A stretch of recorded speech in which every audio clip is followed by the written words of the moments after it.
Okay. Good morning, Sawadee, Ton Chow. How is everybody? How are you? What's happening today? It is a Monday. Now, usually I'll stream on Sunday, but because of the UFC, I decided to stream on Monday so I could watch it yesterday. And that's how it goes. Sunday and Thursday, usually, that's when I stream. So today's subject is where to live in Thailand, the top choices explained with real world pricing. But I got a couple things to go over before that.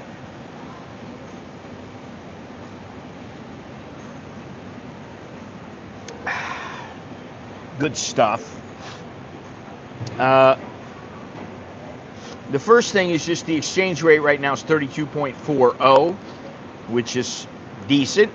Air quality 21, which is decent. Temperature is 80 degrees, high at 91, low at 77. Feel like temperature is 82 degrees, and the humidity is 87%. Now, thunderstorms will occur approximately 4 p.m. today, and although Typhoon Matmo will not enter Thailand, it's in China and Vietnam, it will bring rain, and the forecast is heavy rains from now through the middle of next week. So that's that. Now, before we get into the top choices where to live in Thailand, we have another subject. Actually, we have two subjects to speak about. The first one is just a letter I got like 2 hours ago. And, I don't really know what to tell the guy well, I do actually. But I'm not sure how to fix his problem. Now, he says, my son, Alistair Overeem, who is a Dutch national who recently moved to Dubai, sent me 1,000 euros, which I did not receive because my bank, Bangkok Bank, had frozen my normal account. Now, Alistair Overeem, if you know who he is a former kickboxer. He fought in K1, Strike Force, and UFC. I think this is the same guy. I don't know. I haven't asked the guy. I haven't responded yet. But he goes on to say, I had a hospital appointment at Bangkok Pattaya Hospital and went to Bangkok to get the money from my savings account, only to discover that this account also has restrictions. I could not transfer money from my savings account to my normal account. I don't know if this is the guy or not. I don't know if this is his father. Or what the deal is, the Alistair Overeem. It could be somebody else, because I think his father is Jamaican. I don't know if he lives in Jamaica or he lives in Thailand. I have no idea. So anyway, doesn't really matter. This is a problem that he has with his bank account. He says, I am 85 years old and have 3 pension sources, UK, Germany, Holland, and since living in Thailand from 2020, this is my only Bangkok financial sources. I have no others. I joined Bangkok in 2020. I have a normal account and a savings account. Each month I save from my normal account to my savings account. I don't know what a normal account is. Maybe it's a checking account.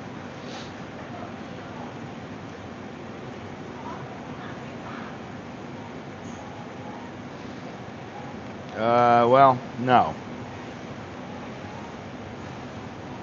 That's a savings account, but I don't know why he's calling it a normal account. But anyway, he says, I have had pain in both legs since 2020 and have had massage acupuncture since then, and was due to have a high-power laser therapy at Bangkok Pattaya Hospital on Friday, October 3rd. But I could not have the medical treatment because of his bank situation. I cannot walk without assistance. And now I must return to Bangkok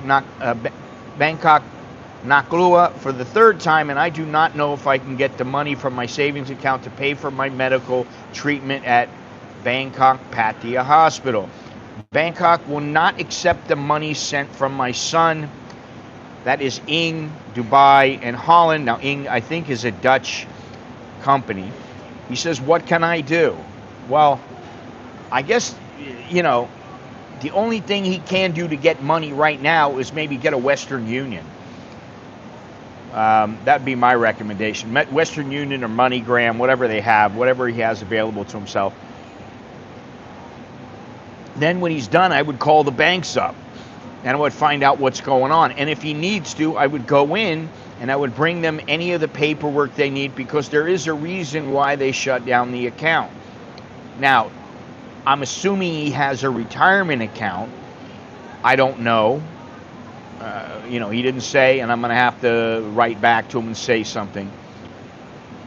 If he has a retirement account, well, he shouldn't really have any problems with his bank, or banks, but he needs to bring in the proper paperwork that shows everything. And I mean, assuming he gets money from a Western Union or MoneyGram, he still needs to get his accounts opened up. He needs to get the finances released, which is obviously troubling. And he needs to lock them down. He needs to tell them, listen, you guys need to give me a date. I need a date when this is going to be released, and I don't need you to jerk me around. And he needs to bring in everything that they want. Now, if he has a retirement account, he should be able to show that. Everything should be copacetic. He's got to get maybe his phone number matched up with his bank account. I don't know why he wouldn't have it. Maybe because he's 85 and he doesn't get around all that much. He supposedly has. He says, I cannot walk without assistance. So obviously he needs to get this taken care of. And what I would say is probably get somebody to go with you and take you around. I mean, he probably already does that. But get the MoneyGram if you can, or the Western Union. And then he's got to work on getting the banks to release his funds, which who knows when that'll happen. And this is something that it hasn't happened to me yet, but believe me, I'm waiting for it. And I'm trying to protect against it. And I just don't put that much money in my bank account. I mean, I use cash now. I'm starting to use more and more cash. And I think that's the way to go. All right, so anyway, let's get to the next thing here. We don't want to take too much time up. This is another pretty popular subject. But you ever notice how every other week there's some kind of a story about someone falling from a hotel in Pattaya? He became a member of the High Flyers Club. You always see these. And it almost sounds like it happens only in Pattaya. It doesn't happen anywhere else. But the truth is, Pattaya, it just seems to make the news a lot more. Maybe they need the news articles, but Pattaya gets a lot of the attention. But it's not the only place. I was thinking about this, and it's not the only place where the falls occur. It's just where the media shines a spotlight. And every major tourist destination that mixes alcohol and balconies and bad judgments, every single place sees the story play out. And it's kind of a reminder that the real danger is not the city, it's the combination of your behavior, the altitude, and your attitude. When you get drunk, I just saw that I think 40-year-old Russian woman, it's 3:30 in the morning, she's probably wasted. It did say they thought she was drunk, but who knows, she could have been completely gone, drunk. So she goes out to smoke a cigarette on the balcony. Who knows? She's probably tipsy. And she falls off of the balcony. Now, apparently she didn't die, but she's in bad shape. These kind of things happen all the time. So it's like I said, it's not really the city, but these incidents happen all over the world. So that's what I'm going to go over. I got the top 10 cities for reported falls in 2024 and 2025, and this is based on English language news coverage, not official stats. So number 10, and you might not think this because they don't have very many high rises, and that's Phnom Penh. There was one fall in mid 2025, and that's it. In Koh Samui, one Austrian tourist fell. He fell in a stairwell, actually, and alcohol was involved. Number 8 is Benidorm, Spain. And this was linked with alcohol. Number 7, Chiang Mai. An American tourist fell from the 10th floor of a condo. That was it for him. The end. Number 6, Bangkok.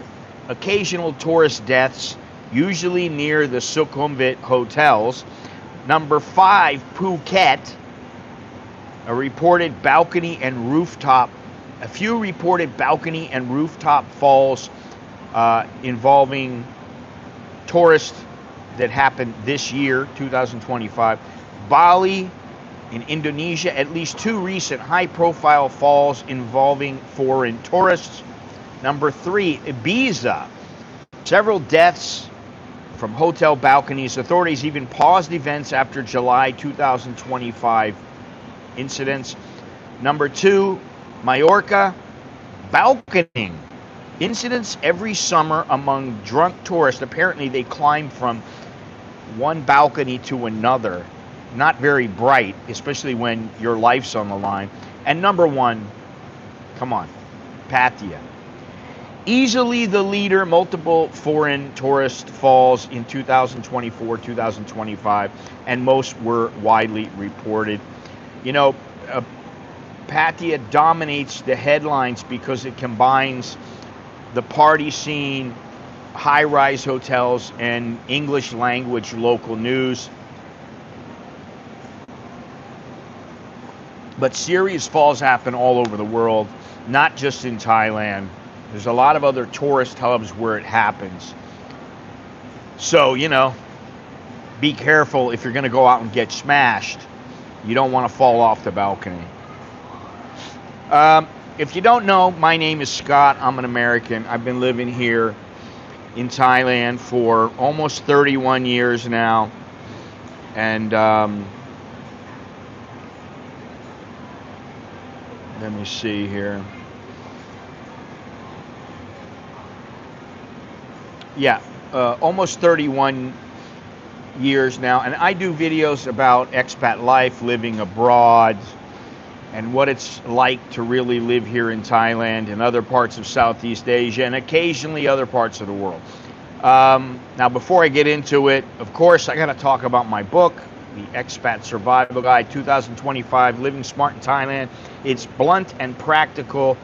It's about visas, money, the culture, cultural friction points, the nightlife, women, just about everything, and the mistakes that cost expats time and cash. If you want, click below on the link in the description. It's also in the chat right now. It's not on Amazon. This book is not on Amazon. My other 2 books are on Amazon, but this one, and it's also, this one is in the chat, and it's also on my website at anamericaninbangkok.com. All right, so we're going to talk about the different places that you can live in Thailand. First, we're going to talk about Bangkok. Then we're going to talk about some of the other mainland cities. Then we're going to talk about islands, and then we're going to talk about places that are a little more peaceful and a little more off the beaten track. So we got a lot of stuff to go through. I'll try to give you some prices on the hotels and what you gain living in one place versus what you give, and what it's like to live here in Thailand. So most people pick Thailand the way they kind of pick a postcard. They look at it. And Bangkok, if they want energy and convenience, that's what they look for. If they want beauty and a breeze and somewhere laid back where you can dig your toes in the sand, that's the beach. But really, what can decide your lifestyle is about cost and your healthcare access and how easy it is to live while you're here. It would be very easy for me to go down and live on the beach by myself, but I got a family, right? So I got 2 kids. Now they're getting older. They're going to be living on their own soon. Yeah, you know, I want them to save up as much money as they can. But at one point they're probably going to leave. So when they leave, then it's like just me and my wife, and we can pretty much go wherever we want. I said to her the other day, I want to stay at least a month out of every year. I want to go and live somewhere in Europe because I got to get out of this place. You know, sometimes I just need to leave. And she said, oh, well, that's fine. I can work from abroad for that kind of time. And plus I've got vacation time and sick time and all this other stuff. So she can do it. So I'm like, okay, so now we have to start figuring out where do we want to go. And I have an idea of a couple places, but I really have to do a lot more research and figure out the prices and everything. But, you know, you want your daily life to feel easy and not like it's a slog. It's something that, I got to get up and go do this. And I feel for my wife because she's got to go to work every day, and it takes her an hour and a half, maybe even 2 hours sometimes to get home. And, I tell her, like, I'm at the mall and it's 4 o'clock. I'm like, we got to go now. And even at 4 o'clock, there's a lot of traffic. But you get past the little choke point and then there's not much traffic at all. But if it was at like 7 o'clock or something like that, you'd be sitting there for 20 minutes before you go anywhere. I mean, it only takes like 5 minutes to get home. But when the traffic is heavy, that's a different story. So anyway, tonight I'm going to walk through, this morning, I'm going to walk through some of the best areas in Bangkok. Like I said, the mainland cities, the islands, and also the more peaceful towns with very few foreigners. And for each, I'm going to give you the straight approximate pricing and what kind of accommodation you'll get for that money. And, no gloss, no bullshit. I mean, I'll just tell you the truth. The truth as I see it and as I know it.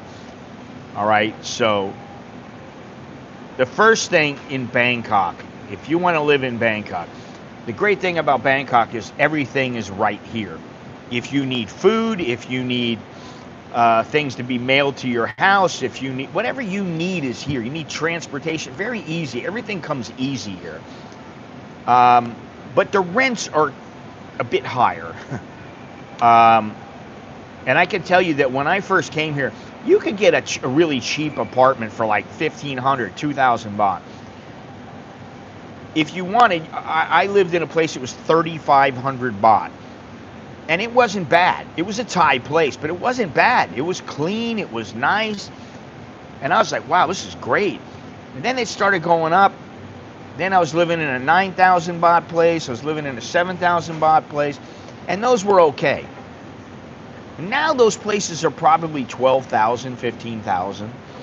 So the price has gone up. Now, some of the places that you might want to... Is there anybody here today? I got one little Y, and that's it. I'm wondering why. Nobody wants to talk here? You got 31 people. And, hi, Gabe. Good morning. 31 people, and only 2 people have said anything, and they're just, like, they're the regulars. You're here. Okay, good. Well, that's good to know.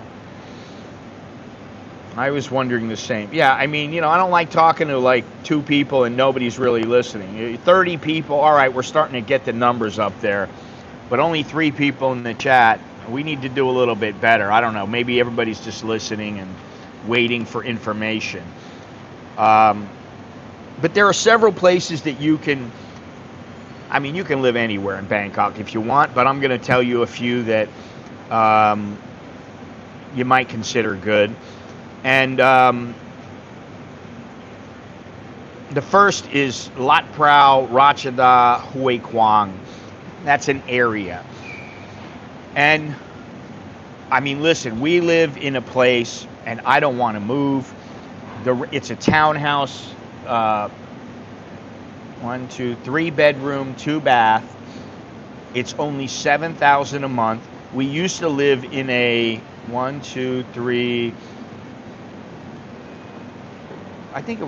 4 bedroom, 2 bath, and that was 6,000 baht. Then it went up to 7,000.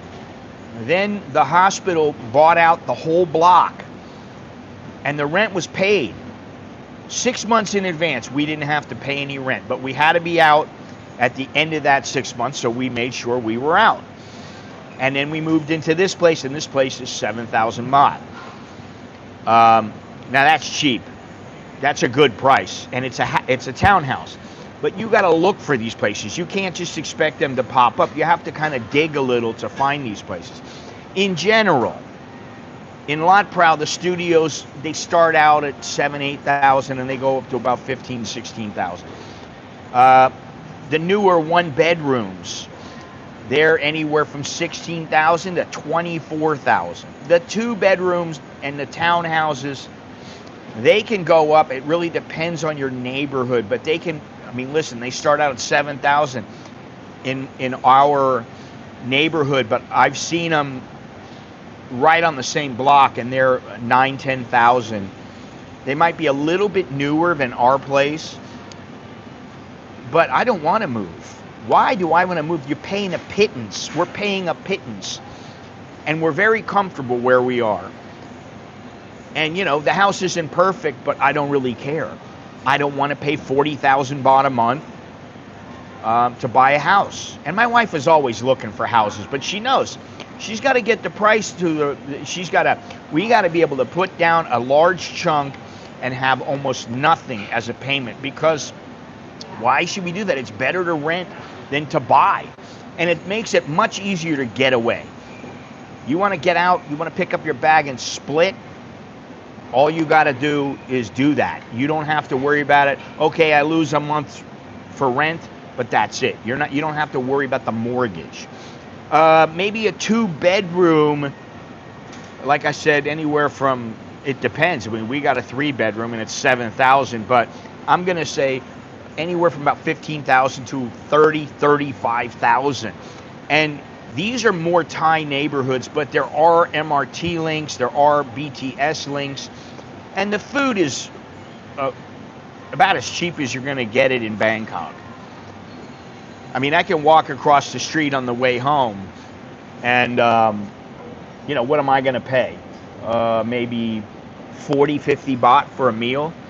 Maybe I'll pay 60, and then I got to buy a drink or something. So from anywhere from about 50 to 70 baht, which is, you know, maybe $2. For about $2, you get a meal and something to drink. So you get this Thai neighborhood. I mean, listen, I live here, I see foreigners all the time, but there aren't many of them. You know, I'll see a foreigner walking by with his girlfriend, and then I won't see any for, you know, an hour or two. And then I see 1 or 2 walk by, and maybe I know 1 or 2 of them. And really, that's about it. You see a lot of the regulars. And then all of a sudden, you know, they might disappear. So, you know, the trade-off really, though, well, you're getting a Thai neighborhood and everything is pretty good, and you can get it, if you really look around, you can find some deals. And I mean deals like 7,000 baht is a deal, 10,000 baht is probably a deal for like a 2-3 bedroom townhouse. The trade-off is that there is heavy traffic if you're driving, if you're taking a Grab, if you're just in a taxi, whatever it may be, instead of being up on the SkyTrain. Now, we had to go somewhere yesterday and just go straight down Lot Prow Road. And we didn't take the SkyTrain because it would have taken, well, it would have been 45 baht each. Plus, it would have been, another taxi for a ways. And so it would have cost us more altogether. So we just took a taxi, and it cost like 150 baht to go to where we were going. And then it was 130 baht coming home. So the traffic wasn't terrible. It was kind of patchy. That's what I'll say. All right, so the next one is the riverside. You want to live along Charing Krung, along the Chao Phraya River. There are older one-bedrooms and studios. They start out at about 20,000 and go up to about 35,000, which is, over $1,000 a month. But these are older. The newer ones, like the projects, I'm talking about the projects that they put together, and they say, okay, we've got a new project we're putting together. That's about 35,000 to about 55,000. So now you're talking about some real money. You're 55,000. You're talking, what is that? 1,600 bucks, something like that. 1,600 would be 48 and 6. Yeah, about 1,600, 1,650, something like that. You want a 2-bedroom, 55,000 to 100,000. Now you're going to get a view. You're going to get a more laid-back pace. And you're going to be able to see the river boats, which to me doesn't count for much. Okay? And, obviously the trade-off is that it's very pricey. And depending on specifically where you are, you might be a little isolated. Good morning, everybody. Good morning. Good morning to all you people who have the motivation to say something in the stream. I appreciate that. Do me a favor, please click the thumbs up, subscribe, and hit the notification bell. Look down in the description. Check everything out. There's a lot of things you can do, and you wanna get on my social media or whatever. You can do that too. And there's also people that I'm thanking down below for their continued contributions. So, the thing with the riverside is that it is a little bit pricier than other places in Bangkok. And I've lived down, I'd say it was about 3 minutes from the river. Now, I didn't live right on the river. I didn't have a view of the river. I had a little garden view. It was where I stayed when we were in training camp, and at the gym that I was at, I had an apartment because it was just too much work to go back and forth every day, like twice a day. So I had this apartment. It was 9,000 baht, and I could walk out the door, walk down the street, and in about 3 minutes I was at a park, and it was right on the river. And there was food, there was all kinds of stuff. So, that's the thing.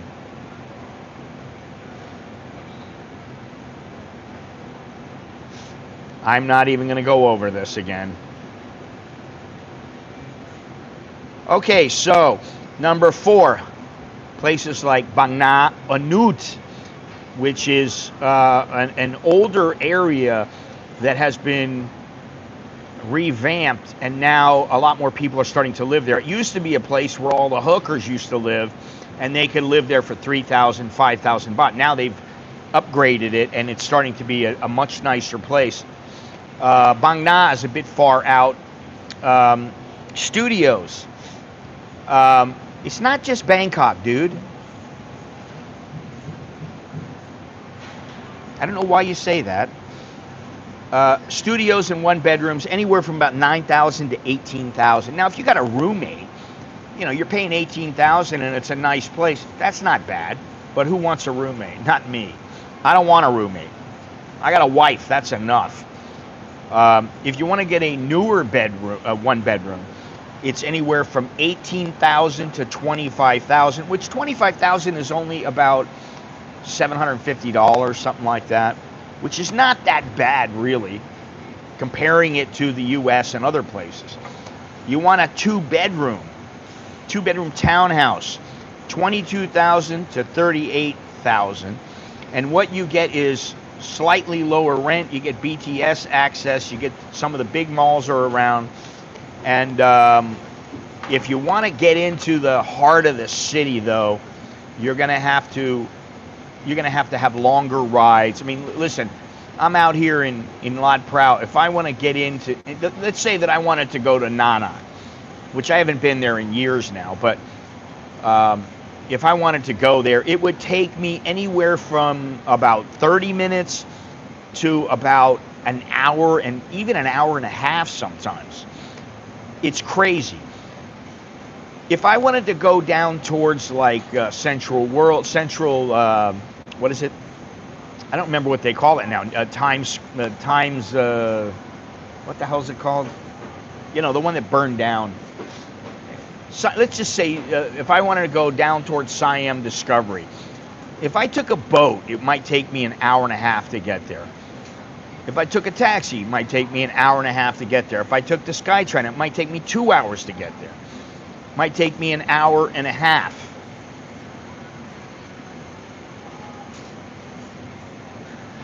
Not bad. All right, so number 3.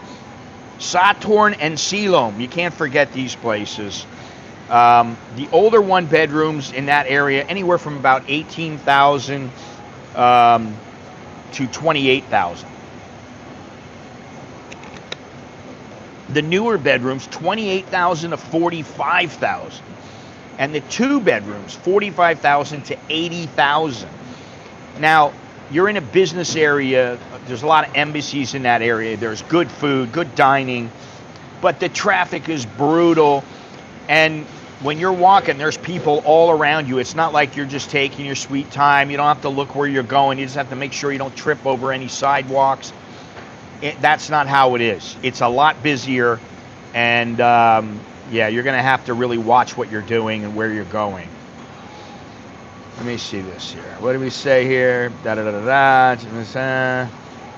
Okay, so this is just Bangkok. So there are great prices here, even in Montana. Are more than double that, maybe triple. Central World takes me an hour from Bangkok BTS to Nana. Yeah, I mean, you know, it really depends on when you catch the train, and, you know, is the train coming within a couple minutes, and are you walking slow from the BTS to the MRT? Are you taking the boat to the MRT? What are you doing? Are you just taking the BTS to Samrong and going there to Nana, straight to Nana? Then you have to walk a little ways. It's anywhere from an hour to 2 hours, depending on if you're in traffic or if you're taking the SkyTrain, you're taking MRT, how you're going. But it does take it takes some time. And I can tell you, I remember my wife and I went out with some of her co-workers for dinner. We had this buffet at the Landmark, and it was very good. Food was great. But we got out, and it was like traffic was nonstop. And my wife doesn't take the SkyTrain. She don't want to take the SkyTrain. She's like, no. It's better we don't have to go from the SkyTrain, get off, walk, go to the MRT, go to, you know, to the SkyTrain again, SkyTrain, get off, then we gotta get a taxi to go home. She doesn't want to do all that. If it was just me, maybe I would do it. I don't have a problem with it. But with her, she was like, oh, let's take a taxi. It took like an hour and a half to get home. And I was like, what is the deal? Thank you very much, their LCTR fan. Let's give them a thumbs up. And I'll give them a little an American in Bangkok thing. Thank you. What was your price range on Bang Na? I don't look at Bang Na. I don't want to live in Bang Na. I own a condo there. It takes 20 minutes to get to Asok on the BTA. Yeah, I don't want to live in Bang Na. I know all about Bang Na, and I don't want to live there. For me, it's too far out, man. And you can say it takes 20 minutes to get to Aso. Um, and that might be true. I'm not saying it's not, but there's a lot of places in Bang Na. Like you want to go to the Mega Bang Na, you want to go to some of the other places, and it's a pain in the ass. It's far out. It's just, I don't want to live there. That is a little too far out for me. If I was going to live there, then I'd live in some, on the coast somewhere down in the south. That's what I would do. All right, so let me get back to this here. Where are we here? Satorn, Silom. Yeah, like I said, the trade-off is you got brutal traffic and less casual walkability. All right, Soi Ari. Older one-bedrooms, 12,000 to 20,000. Now, I can tell you, Chuck had a place. I'm trying to think of how much it was. It was cheap. It was only like a small room with a refrigerator, and it had the basics. The basics. A small bathroom, a very small kitchen, and it was a studio. And that place was probably, I can't remember how much he paid for it, maybe 5,000 baht. So you can find really cheap places, and that's what he did. He went and he looks around. He goes to multiple places, and he's like, I'm not paying this. I'm not going to pay that much. I don't care how much money I have or how much I want to spend. I'm not spending that. But generally, the older places are anywhere from 10, 12,000 to about 20,000. The newer one bedrooms are 20 to 30,000. The two bedrooms in small houses are 28,000 to 50,000. And what you get in that area, and I've hung out in that area, you get a lot of cafes, you get quieter streets down off the main street, which is, what is the name of it? It's not Ratchayoten, is it? I forget the name of it. It might be Ratchayoten. And you get BTS access and all that kind of stuff. But you're going to have to go to the main streets to get to a lot of stuff like the bigger supermarkets. And the rents there are rising. The prices are rising. Prices are going up. I mean, that's a pretty good little area. I don't want to live there. I don't know why, but I don't want to live near that old section by Victory Monument and by Mamung Krong. I don't want to live in that area. Chulalongkorn. That's a little farther up. I don't want to live in that area. It's just me. I prefer to live somewhere else. All right, so number one, we got Sukhumvit, which is Aso, Prampong, Tonglor, and Ekamai. And yeah, I mean, I used to live in this area. I used to live on Sukhumvit. It was in between Soi 1 and Soi 3. And I loved it.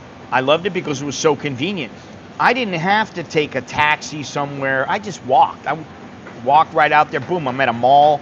I'm at Plo and shit there. I'm at Nana. If I wanted to, I could just take a quick taxi and I'd go to Asok or something, or I could walk to Asok, whatever. It didn't matter. But the small studios, the small one bedrooms, they're older and they are near the BTS. They're anywhere from 15 to about 25,000. I used to gauge things by, if you know, on Sukhumvit Soi 3, there's a place when you're going towards Sukhumvit from Petchbury Road. On the left-hand side, there's a place called City Lodge. And now it's been overtaken by Middle Easterners and Africans. But back in the day, it used to be 15,000 for a one-bedroom apartment there. And I thought to myself, maybe I'll just get this place, and I'm right here. And I just thought, you know what? Something doesn't strike me as quite right about this place. I don't know if I'm going to like my neighbors. I don't know if I'm going to like this little area I was in. And sure enough, I was right. Because I don't really want to live in little Africa, little Middle East. So I didn't move there. I moved between Soi 1 and Soi 3. The newer places, and I'm talking about places with amenities and you can just walk to the BTS, they're anywhere from 25 to 40,000. And I know a couple of people. I know one's got a place about 30,000. Another had a place about 20,000. You can find places there, but you're going to have to pay a little bit. Gone are the days of 5,000 baht, really nice apartments. That was 30 years ago. 10,000 baht, you get yourself a nice little place. I mean, I had a couple of them, and I paid 9,000 baht for a place 30 years ago, 29 years ago. And it was a nice place, very clean. I had maid service. You know, it was great. Okay, 2-bedroom, mid to high rise. You're looking at anywhere from 40 to 70,000. Now you see these guys, they go, oh, I got this place, it's $300 a month. That's because their places are tiny. They're not real well built. They might be high up or whatever, but they're paying basically for a small room with amenities. My wife had a place when I first met her, and I ended up moving in there with her for like 2 weeks until we moved into our place, until our place was ready, because we were moving in together. And it was 3,000 baht a month, and it was it was a Thai style place. It had a floor that was not carpeted, which most floors are not in Thailand. It was on I don't remember what floor, but it was up. It was probably 20 floors up. And, you put a lock on the door when you left. It had the latch, and you put the lock on the door. But all in all, it was a pretty good room. Air conditioning, and she paid like 5,000 baht a month for everything. And I was like, hey, this is all right, man, for the money she's paying. And here I was living in the place I said on between Soi 1 and Soi 3, and it was 35,000 plus electric, plus two phone lines, because I had one for modem, one for the phone, so I had to pay for both of those. I had maid service, electricity. I had to pay for all that. So it ended up being about 50,000 a month, and I thought, I'm paying a little too much, but whatever. I thought at least, hey, and I had a huge balcony. I mean, it was fantastic. I had a balcony I could go out and you could lay out there at night and look at the stars. I mean, it was probably 20 yards long, maybe 20 meters long, and about 10 meters wide. And now the whole thing was mine. It was all right. Now, for all this money that you're spending, a lot of the places, it doesn't matter if you're paying 10 or 15,000 or 25,000, whatever it is. They're going to give you a little bit of security. They're going to give you a pool and a gym. And a lot of people, they never use the gym, right? You should be able to walk to a BTS or the MRT, and maybe downstairs you have laundry. They usually, a lot of these places have this. My son's place had it where, he could, how much was his place? 5,000 or something like that. And you just bring your stuff downstairs and they'll wash it for you, and it might cost you 200 baht. Now, I've recently, when I get my clothes done, I have a lady down the street from me. I have 2 places where I get my laundry done. I have one place that's a laundromat, and there's a lady there who does my laundry. I don't have to do the laundry. My kid just brings the laundry in a sack down to her. She does all the laundry, puts it back in the sack. We pay her, boom, done. Then we have another lady down the street where I have all my dress shirts, all my hanging shirts. Those get all done by her because she irons them, she folds them nice and neat, and all my dress shirts and my jeans and stuff like that, she does all that stuff. The other place does like t-shirts and like shorts, shitty shorts, stuff like that. Now, the trade-off is obviously the price is one. The traffic, if you're not taking the SkyTrain, and even if you are taking the SkyTrain, sometimes the SkyTrain is so busy. I've had to wait because there's too many people on the SkyTrain. You got to wait for the next SkyTrain to be able to get on, which, you know, big deal. You're waiting 5 minutes, 10 minutes at the most. Not really a big deal. And now this is something I told Jono the other day. You live in an area that is like Asia light. It's kind of set up for Westerners. If a Westerner wants to eat it at a place, it's kind of, they got Western food. Oh, they also have Thai food, but they got Western food. You know, you get a little bit of the Thai vibe and you get some of the Western vibe. And so it's called, you know, Asia Lights. So those are some of the places, you know, the ballpark monthly rents are, this is the monthly rents for like a 12-month lease. And these are livable places, but they're not necessarily luxury places. Even the places that are 100,000, they might be nice, but you're not talking about, there are people, they're paying 200,000 baht, 300,000 baht a month for places to live. And those kind of places are really, they're out of most people's range, but some people are paying it. Now, the older places are generally cheaper. The newer places are like less than 10 years old, and they're a little more expensive. So that's Bangkok, right? So next we're going to talk about the mainland cities. You know, Chiang Mai, Hua Hin, Pattaya, Suratani, Krabi, these kind of places. Let me read some of these comments here before I get behind.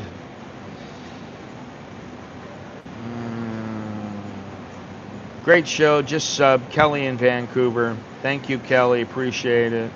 There's a lot of walking in Bangkok. If you're taxi, you don't even expect a ton of time to get around Bangkok, assuming it's daytime. Yeah, but what you failed to say is that if you're living in Bangkok and you want to go to Nana, hey, if you want to walk, you can walk, but it's going to take you an hour and a half, 2 hours to walk there, probably 2 hours. You want to walk from one side of Bangkok to the next, you can do it, but it's going to take you hours. Whereas you might just get there in 30 minutes if you take the SkyTrain or the subway, or you take a taxi or something like that. So you don't always want to walk here, believe me. I could walk home. It'll take me 20 to 25 minutes to walk home. Depends how fast I walk, maybe even 15. If I go this way, it'll take me about 30 minutes. If I go that way, it'll take me 20 minutes. And there are sometimes I go out and I go, you know, it's so damn hot out, I don't want to walk home. So I can walk across the street, and for 20 baht, I got a motorcycle. It takes me home. It takes me, you know, 2 minutes. It takes me a couple minutes to walk across, but, you know, that's not much effort, really.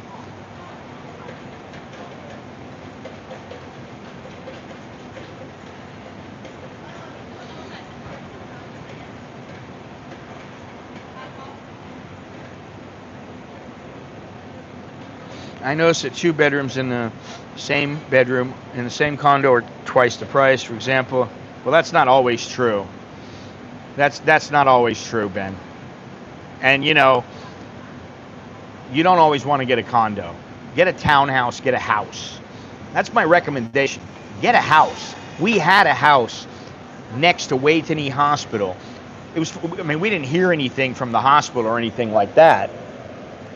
There was no noise, and it was a nice area. But it was a house. Now we have a townhouse, which, okay, you know, once in a great while I'll hear some noise from next door, or maybe on a Friday afternoon, there's a lot of people coming in, they're coming home. Then I'll hear that. But other than that, you know, I would stay in a hotel near the old railway station in Chinatown. It was just along to everything. A what? Just along to everything, then a bus back. In what neighborhood are the ladyboys in Bangkok? I don't know. You got to find that out for yourself there, pal. Do most places have broadband internet pre-installed? I'm going to say yes. But a lot of places They may just have Wi-Fi and that's it. You saw Star in Bangkok. I don't know what Star is. What is Star? Prices are rising all over Bangkok. I bought my 2-bedroom, 2-bath condo for 1.2. They go for 2.3. I know, and I think 2/4 Korean used to live in Bang Na. I don't want to live there. I don't care what the deal is. I mean, quite honestly. Probably in your apartment, MGTOW, they live everywhere like normal people. Exactly. 3 minutes to BTS station. I am suggesting you take the BTS. Taking the BTS also involves walking. Listen, I know what you're suggesting, buddy. You think I don't know? I mean, I lived here for 31 years. I know. I take the BTS when I want to get out of this area. But if I'm going with my wife and kids, why take the BTS? It's just idiotic. Because first of all, the BTS only goes to Ratchada. Then if you're going past Ratchada, you either got to take a taxi or you got to, which you might as well just take a taxi, you know, in the beginning. Yes, there are stars in Bangkok. Sorry, Dale. There are stars in Bangkok. I know it's good to take the BTS when you can. And I used to take the BTS everywhere. Now I just don't go out nearly as many places. But when I do go out, generally I take the BTS, but I usually do the math.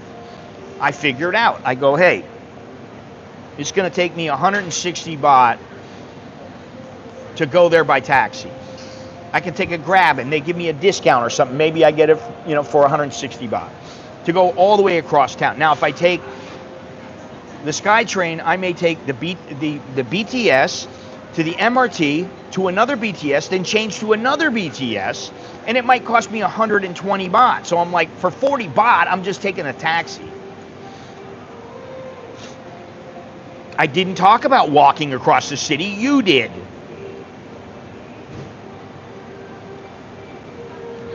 I'm saying if you want to walk to some places, you can do it. If there's a walkability in the neighborhood, not walking across the town. Who wants to do that? Listen, I walked 4 or 5 hours before all the time. And I didn't get to many places that I wanted to go very easily. It involved me sweating my ass off. Okay? If I wanted to go to Ramkhamhaeng, I could walk there very easily. It's not that hard. It might take an hour to get there. But why? I don't want to sweat my ass off. Now, if I'm trying to exercise and I'm coming home, that's a different story. I agree the BTS is a better mode of transportation in most cases. Yeah, I don't want to do that. That's not for me. I don't mind getting sweaty when I'm working out, but when I'm just going around town, I don't want to be Mr. Sweaty.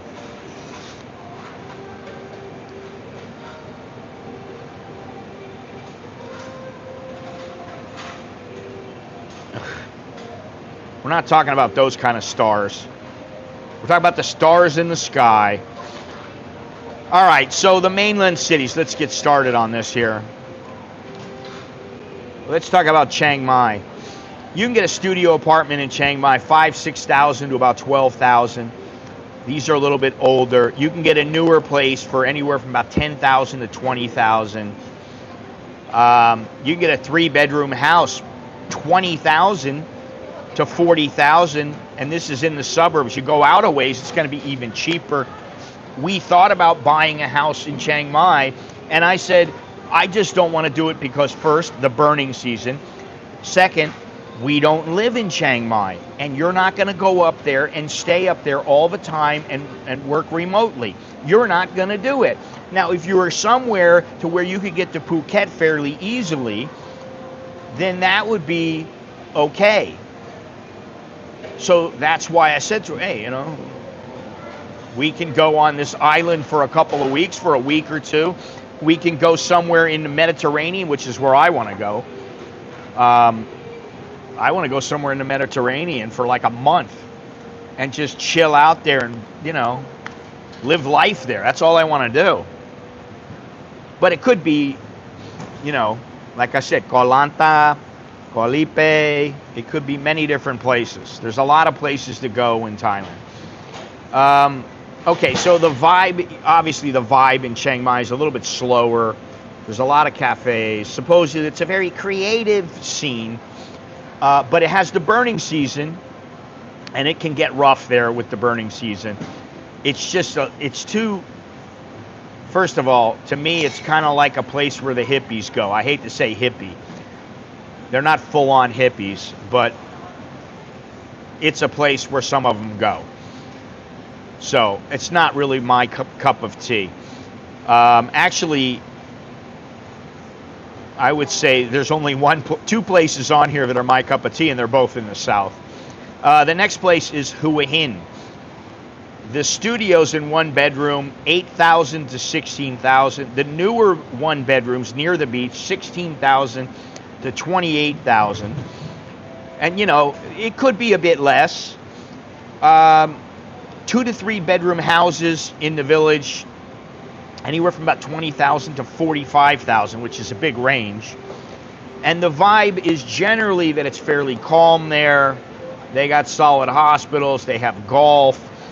But the thing that I noticed the last time, and I'm sorry, I just can't get over it. First of all, that there was a lot more traffic than I was used to. It is a tourist destination. It's just like Pattaya, it's just like Phuket. It's a tourist destination. You go there and everything there is set up for tourists. The prices are a little bit higher. And yes, the prices can be lower, but some of the places, it's ridiculous. So, and it can feel a little bit sleepy there, and the beaches are definitely not world class there. So I give that a pass for me. But there's a lot of people that like it there, and they would go there. Now, the next place, a lot of people like it, and they will go there. For me, it's a no-go. I don't want to go there. I don't want to deal with all the shit going on there, and that is Pattaya and Jomtien. I just don't want to live there. That's just me. Now, maybe you want to go there because you want to go run around and do your thing. Okay? But the studios there, they run anywhere from about 8,000 to 15,000. The newer one bedrooms, 15 to 25,000. And they can be less, but in general, this is what the price is. Obviously, there's an infrastructure there. There are hospitals, although the infrastructure is not all that great with them working on the roads. There's the hospitals, the food variety, and Jomtien is quite a bit calmer and more relaxed than in the city, in city center of Pattaya. And you know, that's the thing. If you can handle that and you like it, some people love to be in the city, and some people don't.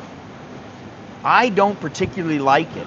That's why, for me, when I start getting overwhelmed here, when there's like too much noise and too many people, I'm like, I gotta get out of here. I gotta go. And I get right back to my house. I get inside, you know, and I start watching TV or I start relaxing, and I'm not concerned about what's going on in the outside world.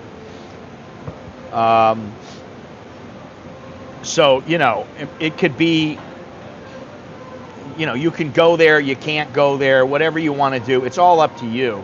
That's the thing. It's personal preference. So, you know, if you want to go there, go ahead, stay there. You don't want to go there, then don't go there. For me, I don't want to go there. I mean, you know, I like it, but I don't like it that much. It's okay. And I would say if you're a newbie, you need to go there. At least once, maybe twice. Go, you know, do what you want to do. You want to have a good time with the girls. You want to go chase women. Okay, have at it. But make sure you find one that, you know, that is not the usual that I've seen there, which is slathered in tattoos. And now they're getting chunky. And, you know, I would just say, look for higher quality. Go for quality over quantity. Let's see here. Chiang Mai equals smog. Yes. What is this? Plus. I don't know what that means. Pi is the hippie show. Well, nobody should go to Pi now. Let the Israelis have it. I'm in Kanchanaburi, not bad. I understand, Daniel, and I know Kanchanaburi is not bad, but most people don't want to live there.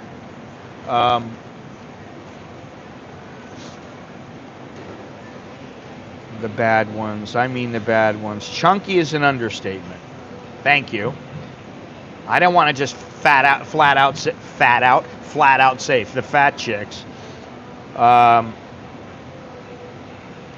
Oh, you went to go see that. Well, don't tell me about it. I'm going to watch it.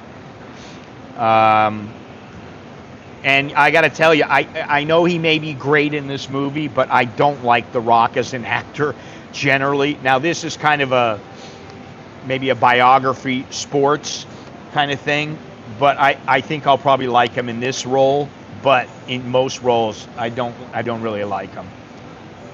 Some of those Thai girls can wear some weight pretty well. I don't really think so. For me, I don't particularly like that. And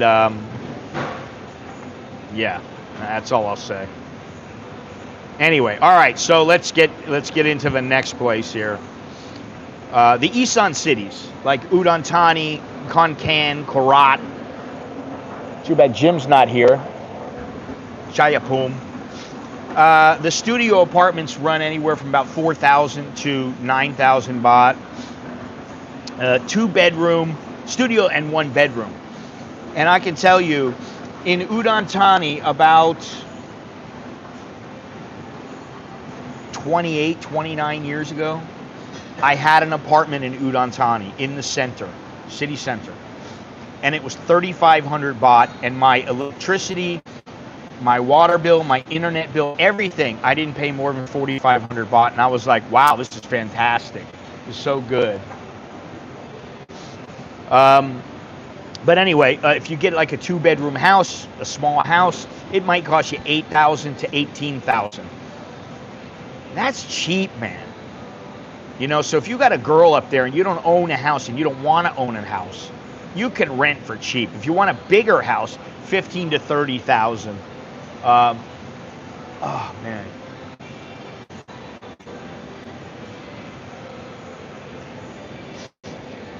But the thing is that up there, you know, it's a kind of authentic Thai, you know, real friendly place. It's inexpensive. It's not all that expensive. And, you know, the bad things are that there's no ocean. That's bad for me. The social pace is very, very slow. The hospitals are decent, but they're not up to Bangkok standards.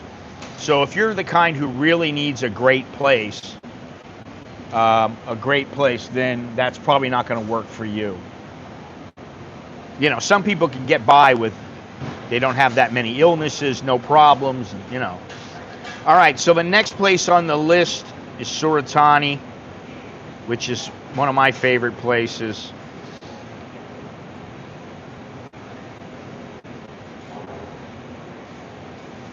Short girls don't particularly wear weight well. No, they don't.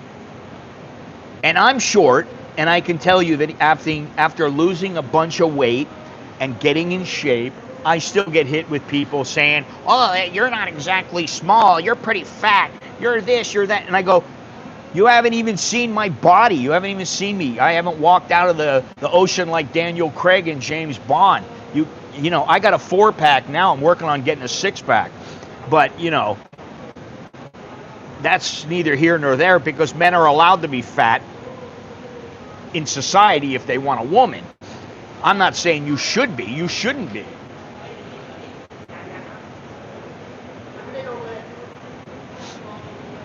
Let's see here. I want to visit Udon Thani. You know, have a good time. Last time I was in Pattaya, the talent was mostly really nasty,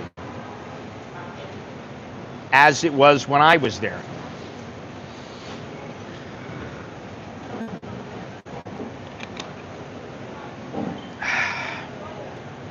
No, I'm not.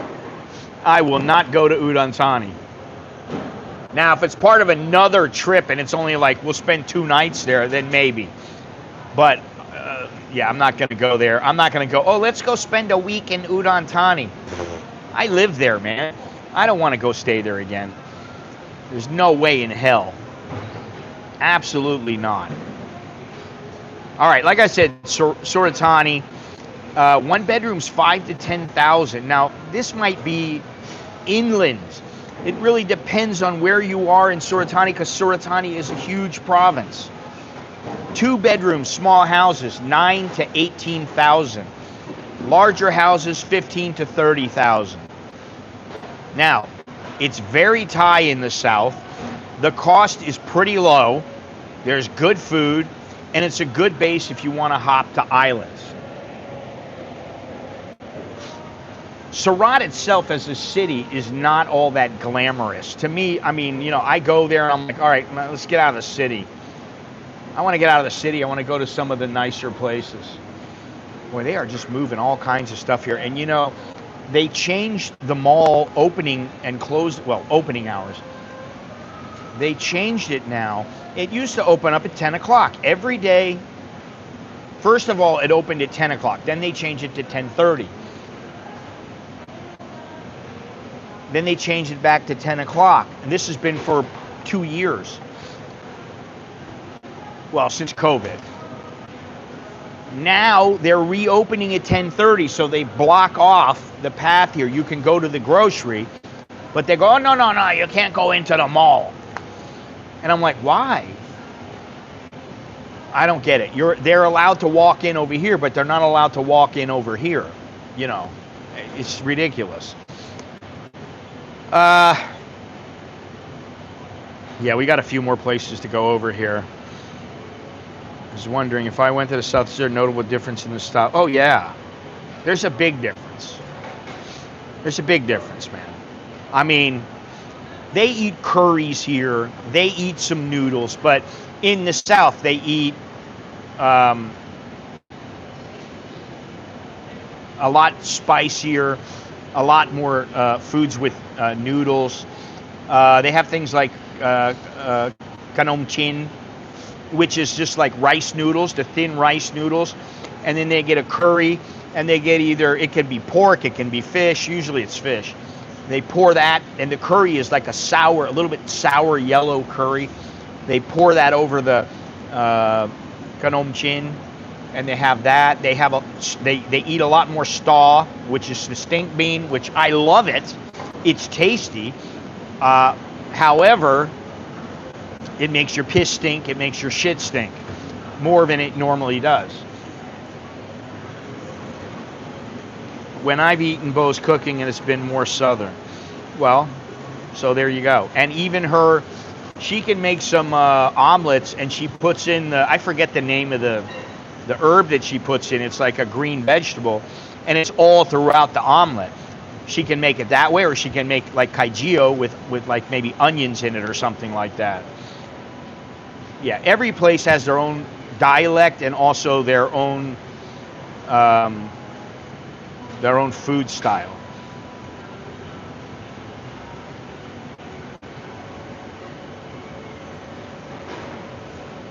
Well, you've only had a few things, man. I mean, she makes up some stuff sometimes.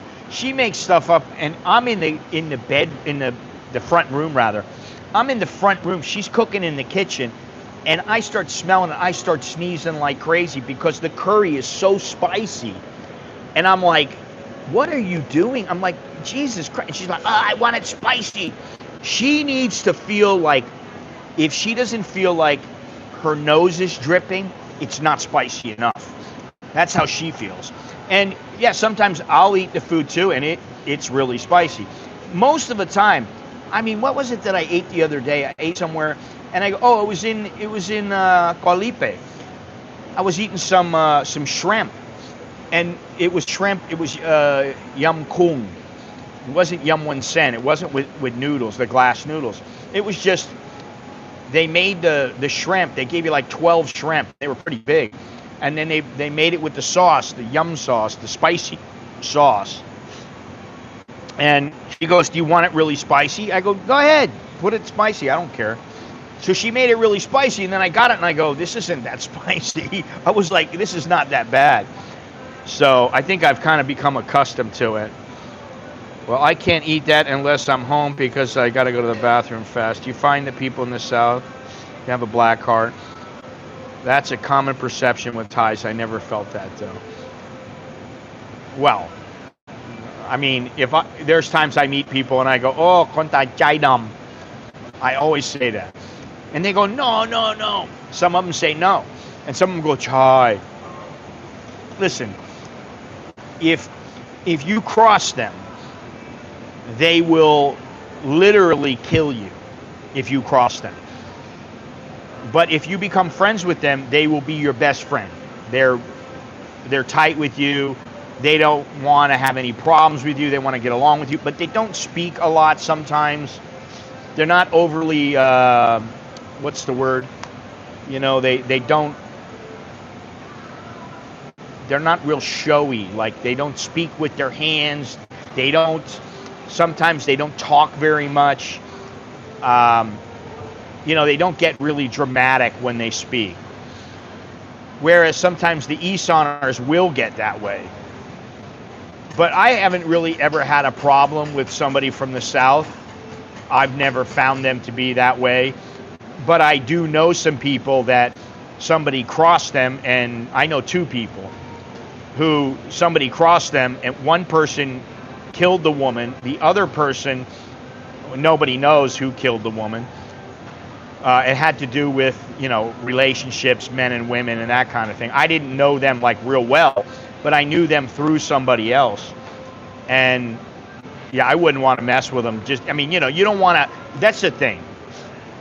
I'm a nice guy, but if you crossed me, I don't know. I can't promise I wouldn't kill you either, you know.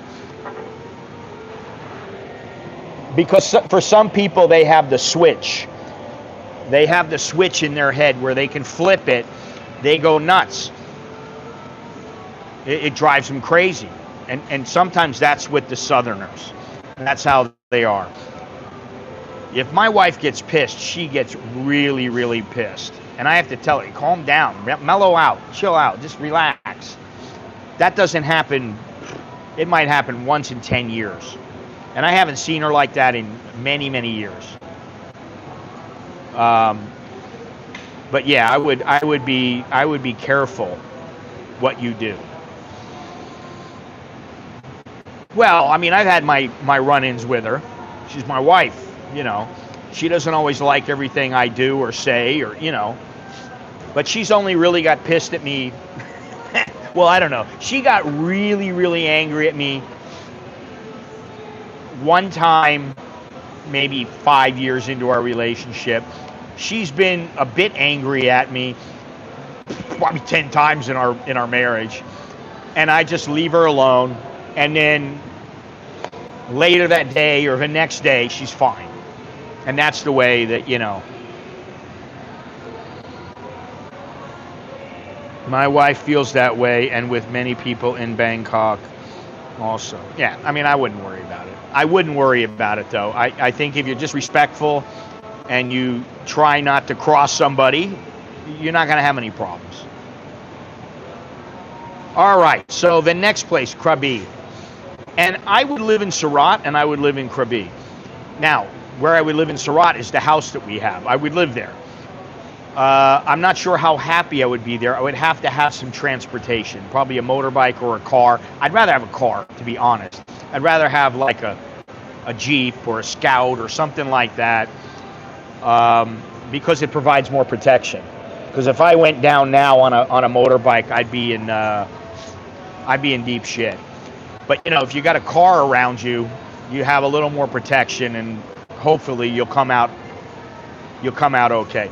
Now, studios and one bedrooms in Krabi, 7,000 to 14,000. Places like Ao Nang, one bedrooms, 14,000 to 25,000. Houses in Ao Nang or nearby, 20 to 40,000. Now, I know you can get cheaper than this. I know that, but these are the average prices, I would say, if you just go out and look. And what I notice is that most foreigners do not look in Thai. They go out and look, and they find some, you know, DD apartments or whatever that website is called. you know, they got different sites, and they have apartments, but they also have hotel rooms, places like that. So the apartments are not all that cheap. You're paying a foreigner price. But if you decide to go out and look for yourself, you can find a place. If you're looking in a Thai publication, or you're looking online in maybe Thai Facebook or something like that, you can generally find better deals because they're supposedly catering to Thais. That's what we've done the last couple of times. I mean, we had a place, it was 9,000 baht. It was just one, it was a huge room. It had one bedroom, and it was a big bedroom.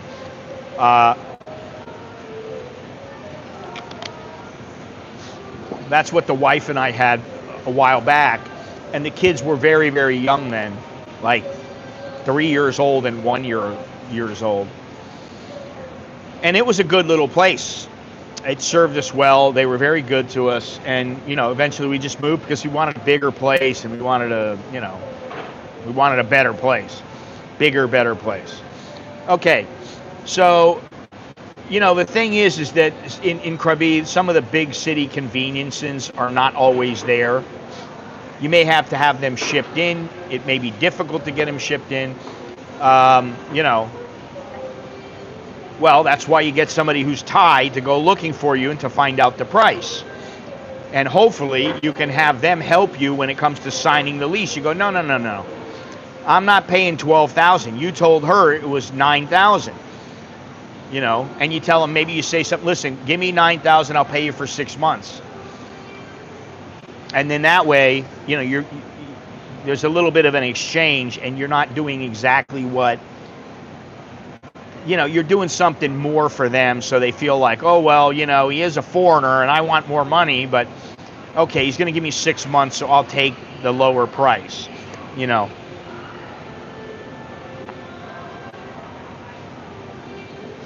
Okay, so now the islands. Now, listen, island prices can be high just because it's an island. And because they have to import things from the mainland, because seasonality matters. Sometimes in high season, they push the rates up. But, you know, if you tell them you want to sign a lease for a year, which is, you know, it's a little bit of a gamble, but if you do that, then that can bring their prices down. I mean, you know, I've been in places and they said, oh, it's 15,000 a month. I said, no, wait, I'm renting for a whole year. How much is it now? 10,000. Okay, 10,000 is okay, no problem, you know. So you got to remember that.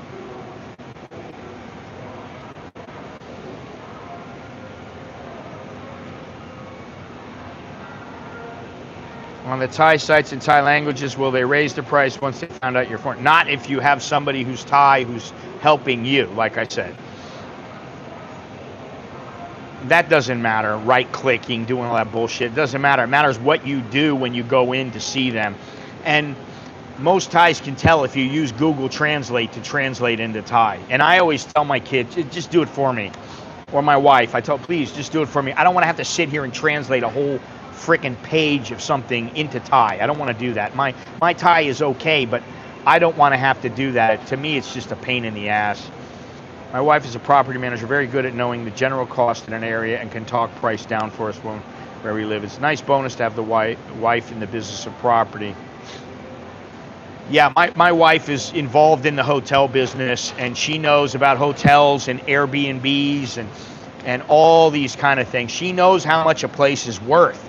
That's what she does. She gauges the price of the hotels and of Airbnbs and other places. And then she tells them, you're not going to get 15,000 for this. It's not worth it. You don't have enough. I can show you 3 other places that have a lot more than you do, and nobody's going to pay because they have a lot more than you do, and they're a lot newer and a lot nicer. And then they go, oh, well, how much can I get? How about 10,000? Oh, that's not enough. Well, the most I can stretch it to is 12,000. That's kind of what she does. I don't trust translation. I'd like a Thai I know to read it and help me. Well, as you should.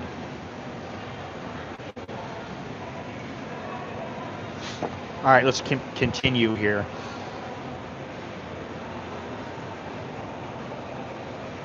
All right, so we're doing the islands now, not just the coast.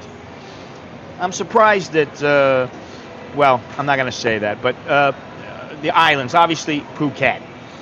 The studios and older one bedrooms, 10 to 20,000. The newer one bedrooms with amenities and decent, in a decent area, anywhere from about 20 to 35,000. Maybe you can get something for 15, but it's going to cost you. 2 bedrooms with pool villas, they're going to cost you 35 to 100,000 plus. Now, I know if you live on kind of the outskirts of like Bangla and you live maybe in Phuket town or something, which I wouldn't want to live there.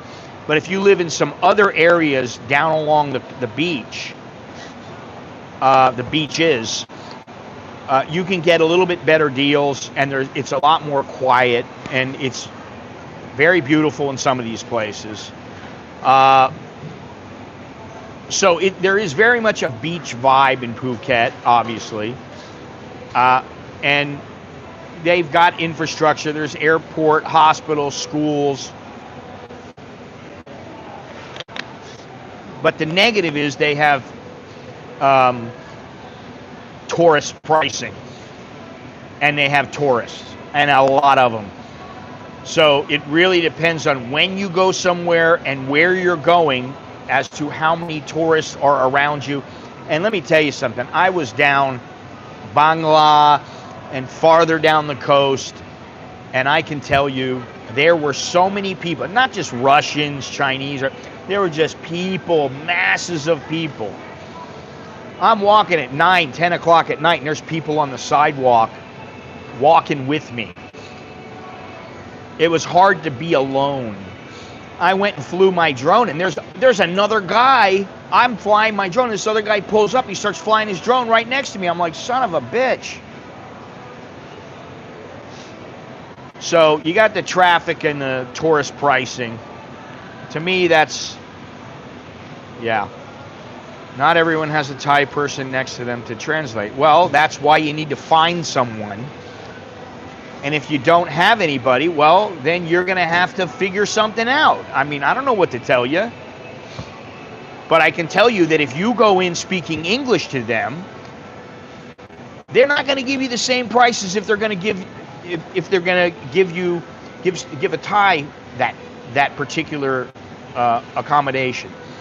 Generally, they're not, unless you throw around a bunch of money, and even then, they could just be like, no, I'm not going to do that. It's $15,000. That's what you got to pay. And you're like, well, I'll give you $12,000 a month for a year. I'll give you cash, $144,000. No, we don't want that. We want $180,000. Now you get a Thai that comes in. She might go, $12,000. Okay, no problem. Some of them just on principle will charge you more. It's the white tax, white skin tax. They're just going to do that. I was starting to dislike being on an island. Yeah, you get island fever, man.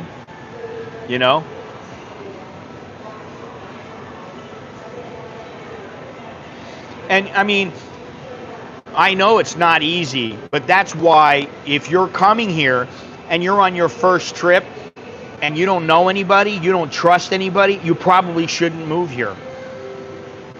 Now, if you've been here 5, 10 times and you say, you know what? I think I'd like to move to Thailand. By then, you probably have a handful of friends. Maybe even have a girlfriend or a wife or something, and you can trust her. I just don't think that moving to a place that you don't speak the language, you don't know that much about the culture, and you're going to come here and, okay, hi, I'd like a place to stay. How much is it? And they're going to go, oh. They're going. Now, that doesn't always happen, but it does happen sometimes, more often than not. I've met some good people, like the woman in Udon Thani that I got my apartment from. She was like 3,500, and you're gonna pay for the utilities, blah blah blah. How much do you think the utilities would be? Not more than about 1,000 baht, and I was like, okay, cool. I spent about 4 years visiting Thailand before deciding wanting to retire here, and still spent another 5 years working on relationships and friendships before starting to make the move. Yeah, that's what I mean. You need to kind of be like that. I mean, I came over here. I was here 5 times before I decided to move here, and I had some friends. I had some people that I thought, they'll do me right. I couldn't trust them 100%, but I figured in these kind of situations, they would do me right, and they did. The girl, I had this girl, she found me the apartment for 3,500, and I was like, holy shit, 3,500? This is dirt cheap. And I was like, it ain't bad. And I was like, okay, I'll hang out here for 6 months until I can find something better. And eventually I did. It's the good old days in Phuket. It was mostly Scandinavians, Germans, Brits, Japs, Italians, and France. Demographics have changed massively. Take time. Lots of people come here once, rush in, and find out it's not their place. Yeah, exactly. I used to live in Phuket, and that's when it was mostly Scandinavians. And it was good then, although there were still a lot of tourists. And I wouldn't live in Phuket again. I had a chance at one point, and it was between me and somebody else to get this one particular job working for the Phuket Gazette. And they picked the other guy ahead of me. And I was like, thank you, thank you, thank you. I did not want to move there. And my wife is like, oh, well, maybe we should move here. And I was like, no, we're not moving to Phuket. I already decided I don't want to move to Phuket. Now, my wife did suggest to me, what about Nakhon Si Thammarat? And I said, well, I'm sure there's a few places there that I would like, because I do like that area. I do like Surat. There are some places where you can stay that are fairly nice. But for a newbie, what's a good place for an active guy in his 70s to live? Pattaya.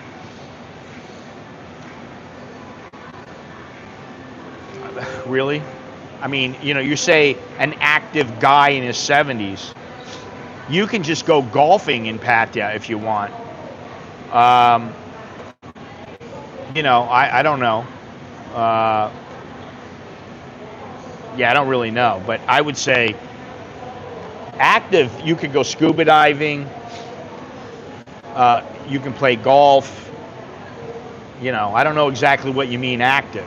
If you mean like running around, well, obviously that's different. If you got a Thai girlfriend, that's probably not going to happen. But okay, so you play golf or whatever. You can go to Pattaya. You can live in like Rayong or somewhere like that, and you want to go golf and you make a day out of it. I mean, listen, Jono used to play golf all the time, and you keep saying that, but you know what? You don't even live here. What do you know? You don't know jack shit. I want lady boys. That's all you know. Johnny used to play golf all the time. Finally, he just goes, man, it's too damn hot out here. He goes, I can play 9 holes and that's about it. He didn't want to play more. And I wouldn't say he's real fit, but he's active. And now he's like, you know what? I go for a walk every day. I cook some food. I clean my house. I chill out and watch TV, and that's about all he does, So I don't know. It depends on what you're talking about. All right, let's continue.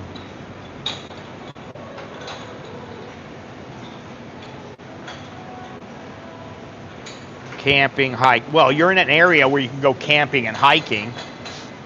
I mean, really. So live in Kanchanaburi for 6 months and live up in Chiang Mai 6 months. You can do all those things up there. Go to Bangkok. I like Bangkok. Bangkok's freaking great, man. If you want to go hiking and stuff like that, go down to the south. Go to what is it? Khao Sop. Now Koh Samui. Small houses, 10 to 18,000, 1 to 2 bedroom houses and villas. Long term, 18 to 35,000. So say 20 to 35,000, maybe 15. The pool villas with sea view, 35,000 to 80,000 plus.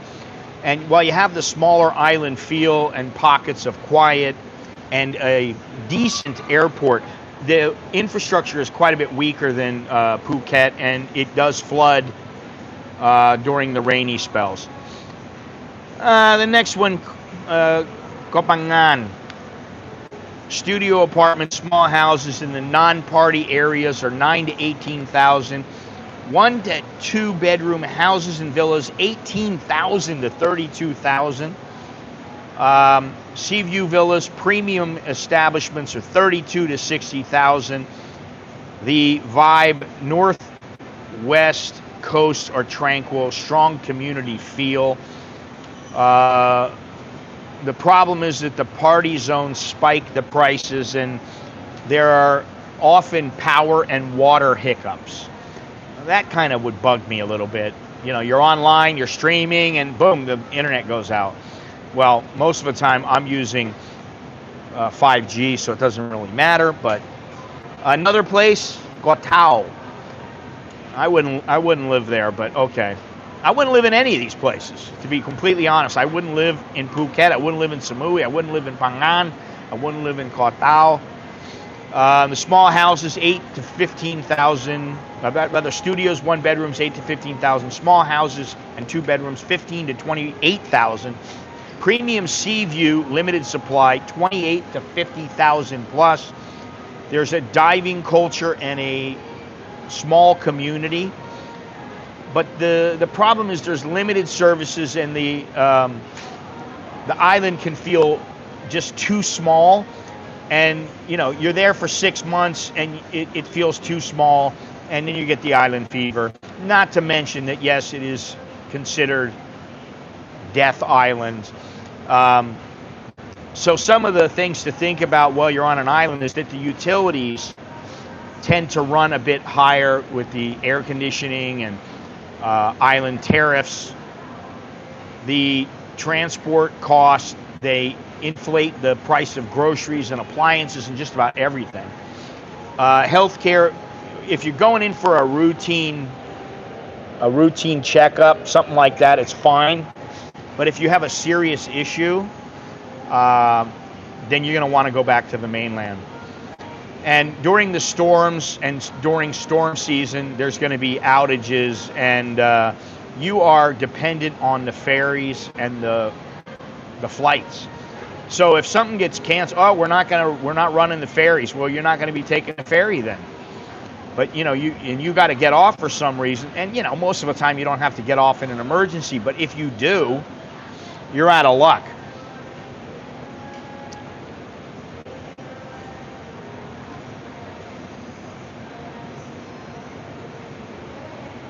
Camping, hiking, man. Little distinction between Jom Tien and Pattaya. Both attract a lot of sleaze. I would say Jom Tien is a little less sleazy than the city of Pattaya. Camping, hiking, golfing in Thailand. Way too hot for me, brother. Maybe okay if you do it at sunrise.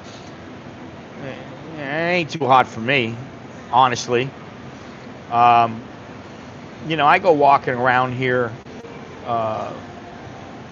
You know, I spend an hour or two walking sometimes, and you know, I get a bit of a sweat going, but I'm all right with it. It's not gonna kill me, you know. I could be happy most places there. Nice to go to the wild elephant parks and whatnot, but instead of golf, I just get personal trainer to train with and have a cafe life, same as in Vancouver. Yeah, to each his own. If that's what you like, you know, that's what you do. I'm not a golfer. I can tell you that right now. I am not a golfer. No way. I don't want to golf. I would rather bowl than golf. And quite honestly, I would rather, you know, have a personal trainer like you. He holds the mitts for me, or a boxing trainer holds the mitts for me. He does this, he does that. He tells me what to do. I do an hour workout, I'm done. Boom, I'm out of there. I can do that 4 times a week, 5 times a week, and I'm okay. That'll keep me busy. you know.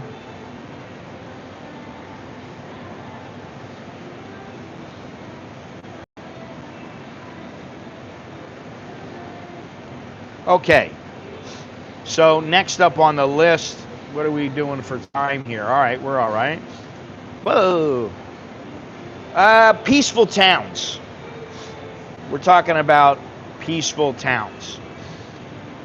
Number one, Nakhon Si Thammarat. Studios, 1 bedrooms, 4,000 to 9,000. Now that's my range.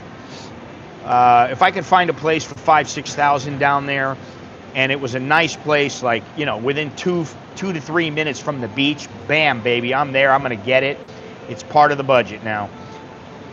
2-bedroom houses, small houses, 2-bedroom apartments and small houses, 8,000 to 16,000, and I'm sure you can find less, but find them for less. But you know, that's the way it goes.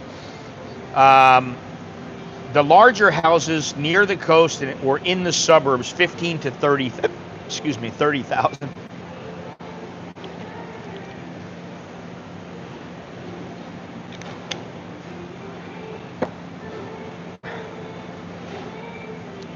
Now, if you're down in the south, it's humid, it's hot, it's muggy, it's rainy, and you know, if you need top hospital care or better hospital care, you might just go to Hat Yai or Suratani.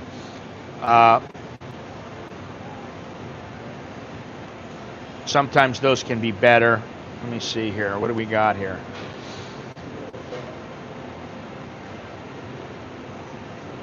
Pitch and putt with cold beer in hand is fun on occasion. Golf equals boring game for boring people. Oh my God. Do you have anything positive to say? The Thais like to golf. It's a lot of fun gambling with them. Okay. Golf isn't boring if you're playing, but it's pricey. Yeah, golf is just not my game. It's just not. Like I said, I'd rather bowl than golf. And I know I can bowl halfway decent.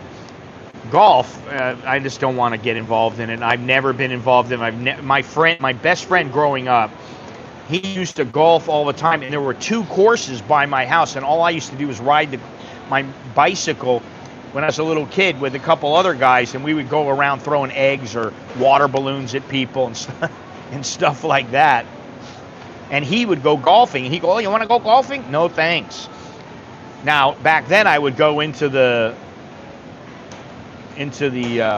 water and go diving for golf balls. Now I wouldn't do that. I'd be scared of the gators. So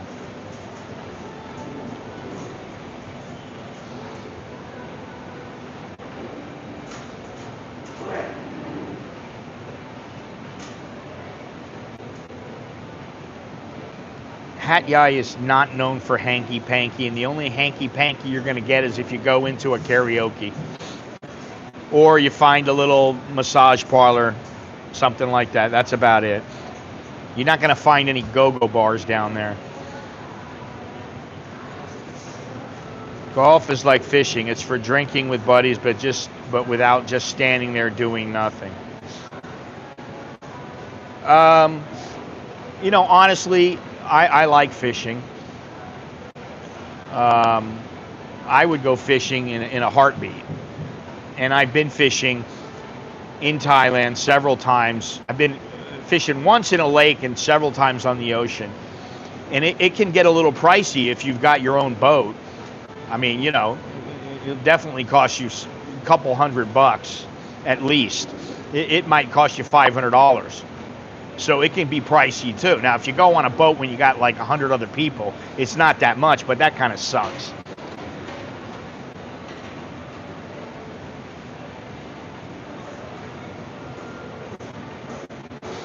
Okay. Now, the other place, I don't know that I agree with this. It's Praia. Studios and small apartments, 3,000 to 7,000. That's cheap. 2-bedroom apartments and small houses, 7,000 to 14,000. That is also very cheap. Larger houses, when available, 12,000 to 22,000. So Pratt is very cheap. Uh, the vibe is that it's quiet. There's mountains all around. You got teak houses, and life there is very slow. So if you're just the kind who doesn't want to do much, you just want to piddle around the house, read a book, and you know, that kind of thing, that's the place for you. The rental market there is very limited. It's not, you're not going to find a whole lot of places available. You're going to have to really hunt. So, oh God, man, I got to sneeze.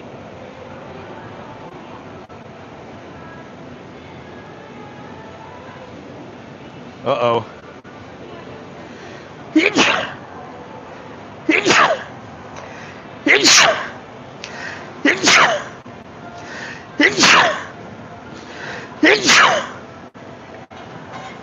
Oh my God.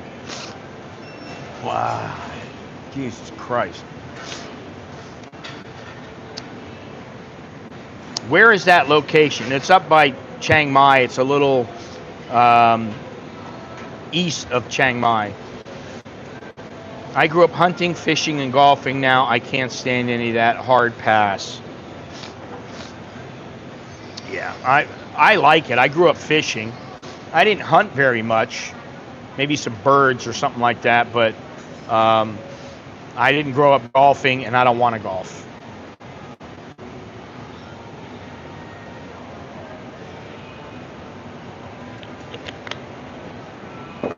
All right, so let's go on here. Yeah, the problem with Pratt is the limited Western amenities and the, like I said, the small rental market. It's very hard to rent there. You got to look around. Next is Ubon Ratchathani. I don't really remember there. I've been there, but I don't really remember the place, to be honest, which doesn't really bode well. It's not like I'm going, oh my God, the place was so incredible.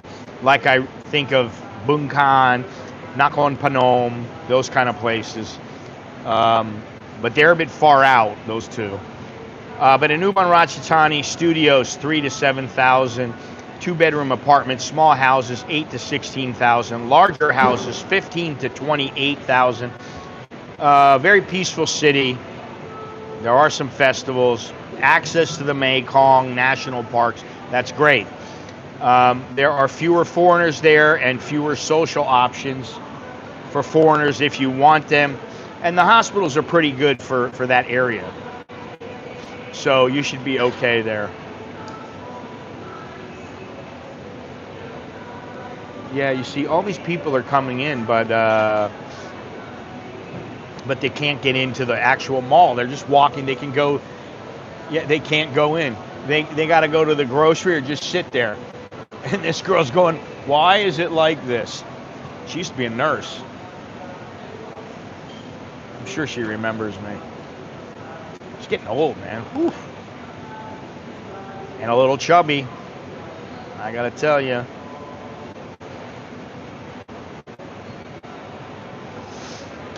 Yeah, so let's continue here.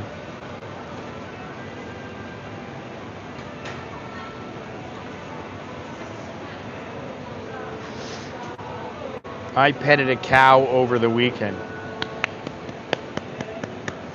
Good for you. River Monster episode, they pulled a huge ray out of it.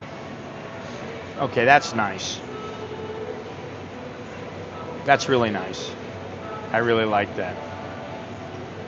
It's funny, everybody tells me, oh, you should do this, you should do that. Shut the fuck up. Don't talk to me. I don't need you to talk to me, you dumb fuck. You should walk more, Scott. Look at that, buddy. I'm 63 years old. What about you, you prick? Get the fuck out of here. See you later, pal. My God. Get out of here. I hate to say it, but you know what? I got no patience for that shit. You're calling me out. Who the fuck do you... Why do you care about how I look and about what I do? Don't care about me. It's none of your goddamn business.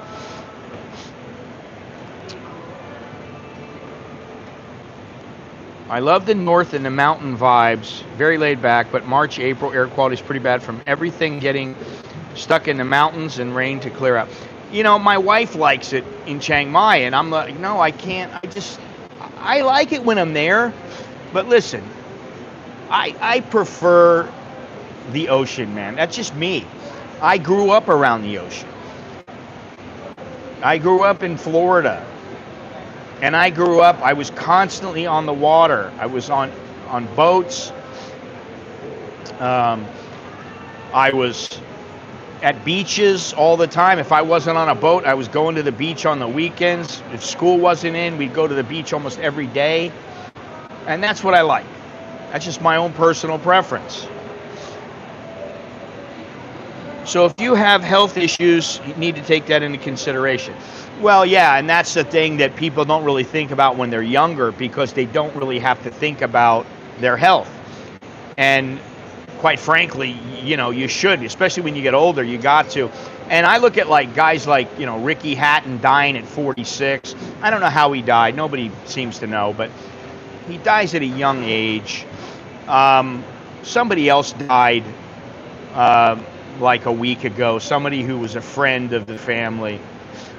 He was very young. And I think about this and I go, man, you can go at any time. And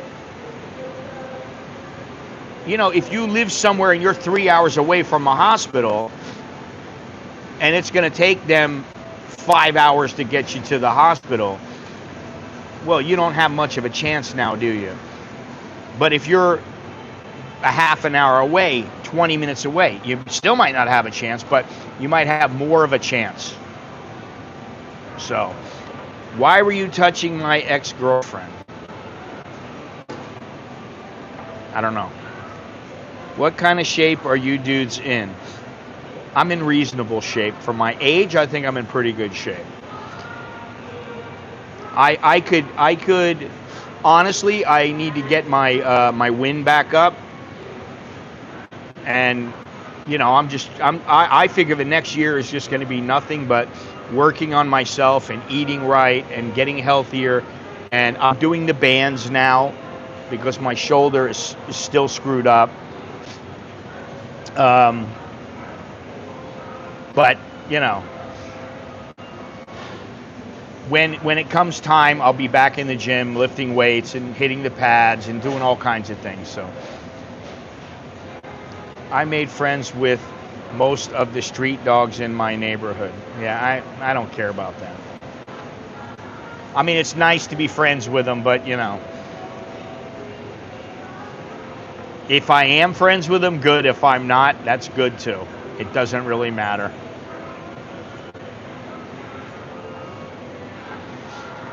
Oh, Jesus Christ. Listen, I've had to get to the hospital quick in Bangkok. I've had to do that. And it was because of my bile duct. Or my gallbladder. I can't remember which one it was, but I was at the intersection right here. And, the hospital is really, it's on the other side of the road, so they have to make a U-turn. And it's probably 3 minutes away if there's no traffic. It's 7 minutes away with traffic. They got there in less than 5 minutes, and I didn't have to pay a damn cent. I was in a taxi. The taxi driver goes, and I was with my kid. And I go, God, man, I'm in such pain right now. And I was like, son of a bitch. I thought my gallbladder or whatever it was, my bile duct, was going to burst. And I said, I really need to get to the hospital. Like, quick, can you hurry up? And he's stuck in traffic. Man, he called, the rescue place. They were there in like 30 seconds. I couldn't believe it. And then they took me to the hospital, and I got there in like 5 minutes. They dropped me. I never saw him again. I couldn't say thank you. I was like, what the hell? That was really weird. And then I'm in the emergency room, and they were working on me, probably 10 minutes later.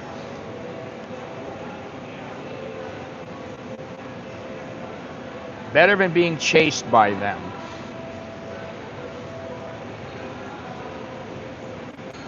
What's going on here?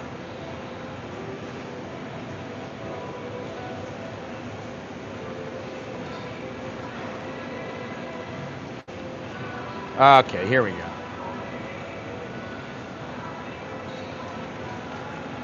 Traffic is, well, sometimes it is, sometimes it's not. And there's a lot of hospitals in Bangkok. I mean, just in our neighborhood, I can think of 3 right off the top of my head. There's Wai Tani right here. There's Lat Phrao a little bit farther down. There's Ram Kam Hang over here. There's Param Khao. So that's 4, but that's Param Khao is a bit farther away. So, but in the neighborhood that you can get to in about 10 minutes is 3 different hospitals, which is pretty good.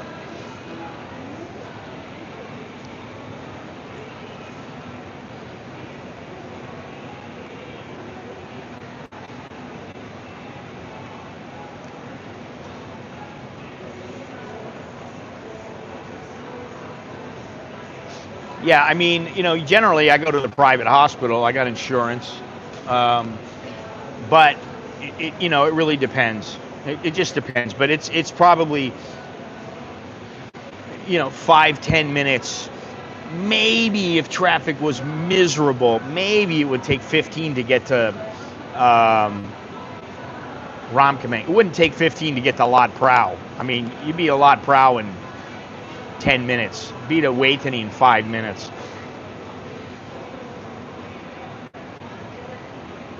What's happening, Tim? Now, you know, you never get everything that you want. And you kind of, when you're looking for a place, you know, some guy the other day asked me, hey, could you please do this in a live stream? So I don't remember who that was, but here I am. This is why I get the big money, because I do what people want me to do. That I think is going to be interesting. But you pick your pleasures, you pick your joys, you pick the places that you want to pay for and that you want to go to and you want to experience things in. And maybe that's why I don't want to do Phuket. I've already been to Phuket many, many times.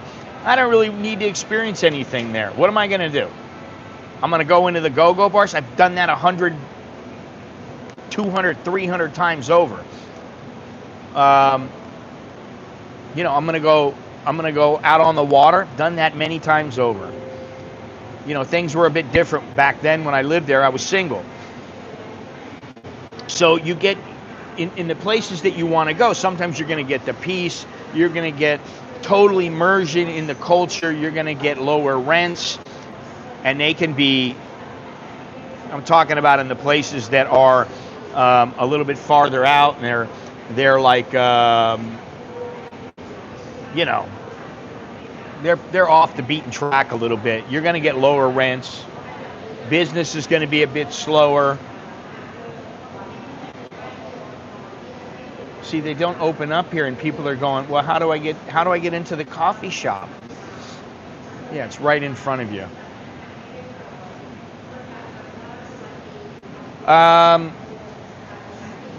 And you know, you get the local prices, and you know, it's all right, but you give up, sometimes you're going to give up Western groceries, the gyms that are on demand, the top tier hospitals that are fairly close to you. If you want this, maybe you're going to give up the instant social expat life, which to me, I don't really care about. You know, on the islands, you're going to give up some reliability. There's going to be a bit of uncertainty, because 1 minute you're sitting outside, you're going, oh, what a beautiful day. You got your feet propped up. You know, you're getting some sun. You decide to go inside, and you know, maybe you've been sweating. You're going to take a shower. You go inside, you take a shower. You walk outside, it's pouring rain, and then the electricity goes off. Those kind of things happen. So the weather and the logistics for islands can be a bit dicey. And here's the thing. Thailand is a menu. It's not a single dish. Bangkok buys convenience and transit and hospitals and traffic and rent and everything else you want. The mainland cities that I went over, you're kind of buying into the pace. And price also. But then when you need something that they don't have, you're going to have to go to the capital. You're going to have to come to Bangkok. The islands, you buy the breeze, you buy the beauty, but you forego some of the reliability and you have higher cost of living. And in the peaceful towns, you buy authenticity, and in some ways you take away the safety net because the hospitals are not quite as reliable. There's no perfect place, that's the thing. There's your place, what you like, your preference, and that's the thing. It's like, oh, do you want to live in Pattaya? Well, for me, I don't want to live in Pattaya. It's not my kind of place. I just don't like it anymore. When I first came here, I thought, oh, wow, this place is awesome. I don't feel that way anymore. And that's just my personal preference. Your personal preference could be you love it, But, what do you want? Peace or convenience, authenticity or comfort, or, you choose your joys and your purpose, and usually Thailand will meet you halfway. So, now,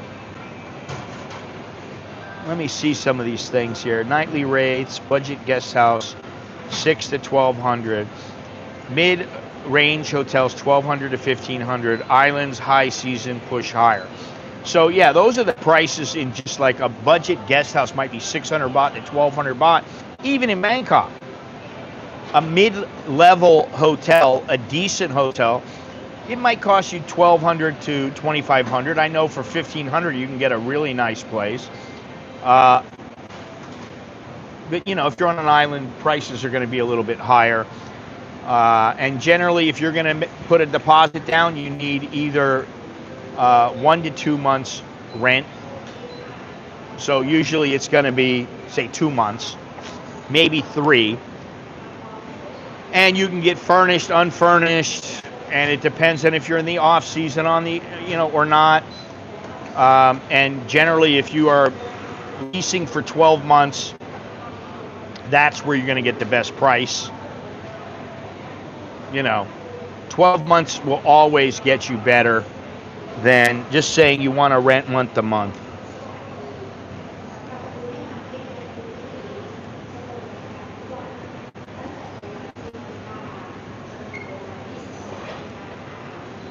Oh, she's opening up already. What time is it? 2 hours. Start at 8:30. Oh, I guess it's 10:30. It's 10:30 now. Wow. Let me see here.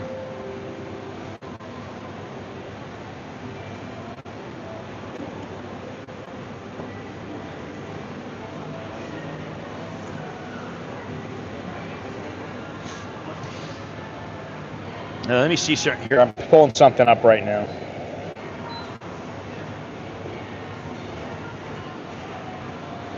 All right, let's see here. What the fuck is this?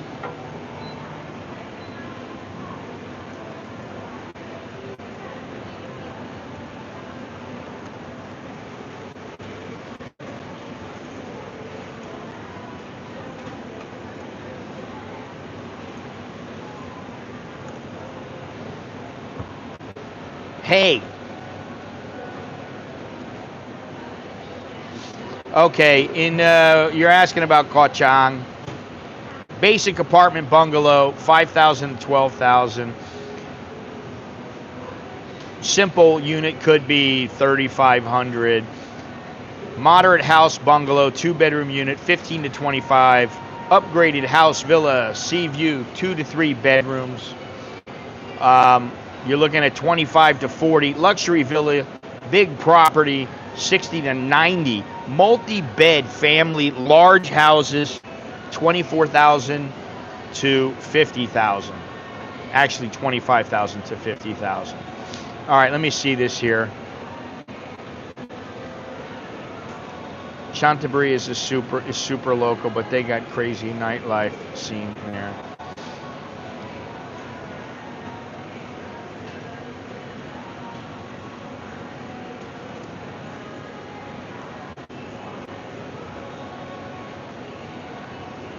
No airport in Koh Chang. Too much trouble, in my opinion, to get off and come back if you want to explore other areas often. Well, what you do is you go to Pattaya for a couple of days, and then you can take a grab, you can take a van, you can do whatever you want to do. You can get however you want to go, and then to the pier, and then you take a boat across the water, and then you're there, and you stay there for at least 5 days to a week, at least.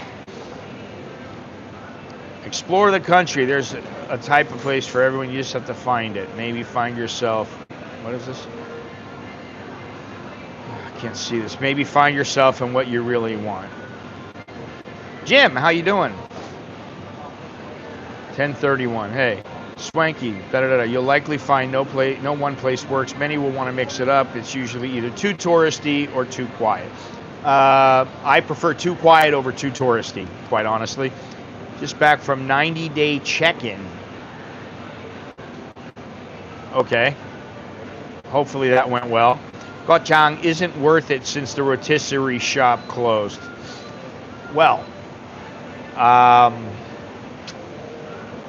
went there after that place had closed, and what I'll say is it's just not the same. I mean, I like going there like every day, every 2 days. But I know a couple other places to go there. I mean, there's some good places, but there's just too many other places to go, quite honestly. There's so many places to go, not just in Thailand, but around the world. And that's why I told the wife, listen, I want to go stay somewhere for a month. At least a month. I want to go for 2 months. But I know she's not going to be able to do that. So right now, it's like, I want to go somewhere for a month. And I figured it out, and for about $5,000, we can go somewhere, have a nice Airbnb, eat really well, go see some of the sights, and just hang out, and, that would cover everything. So that's not all that much, really.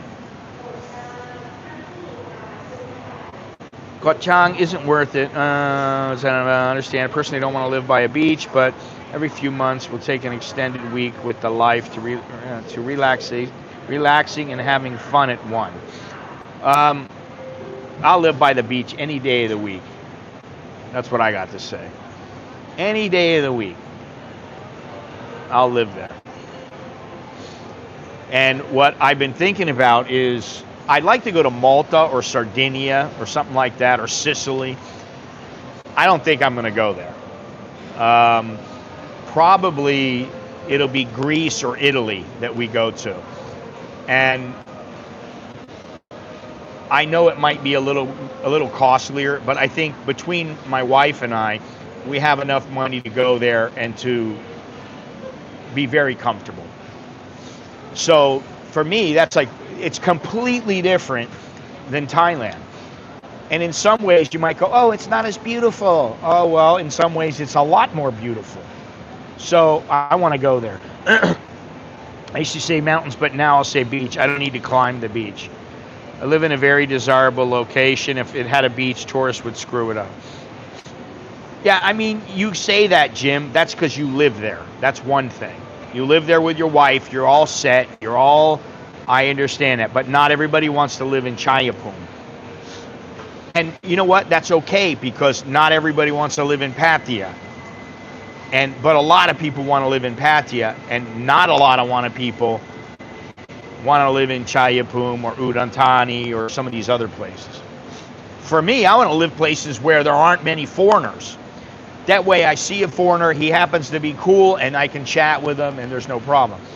But if I'm living in a place and it's nothing but foreigners, it gets old, man. Doesn't want to live on the beach. Sea breeze on the beach makes the climate a little more bearable. Yeah, definitely. Anyway, those are my places.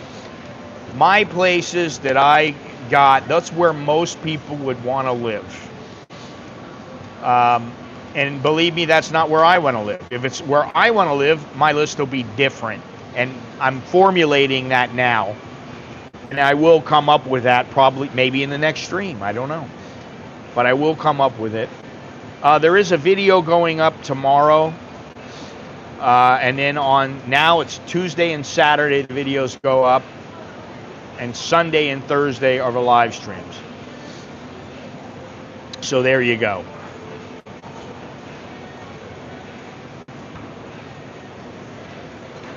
Yeah, I don't want to live on that's the thing. I don't want to live, on Patong Beach. I don't want to live there. Why? No. Why, when I can go out and I can get a beach, maybe there's 10 people walking around the beach. It's really nice. People don't know about it. People don't want to make the effort to go. Listen, some of the beaches that were down in Sichuan, I was like, this is awesome. There's a little beach here, a little cove. It's quite nice. And I'm thinking to myself, I'm the only person on the beach. There's nobody else here. It's just me. And I thought, thank you, thank you, thank you. That's exactly what I thought. I thought, this is perfect. I love it. I don't want people, if you remember, I had a motorcycle, jumped on the motorcycle, walked in 2 minutes, jumped on the motorcycle, went up a hill, went up to a restaurant, had a coffee. I was like, this is fantastic.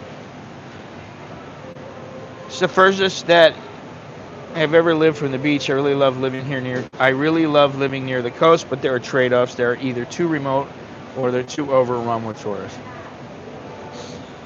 Well, that's generally the case.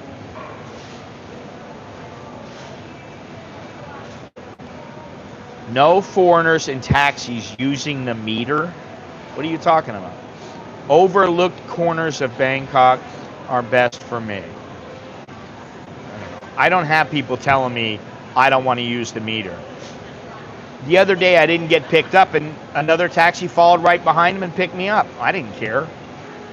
And sometimes I go out into the front and I go, do you have a QR code or can I transfer money to you?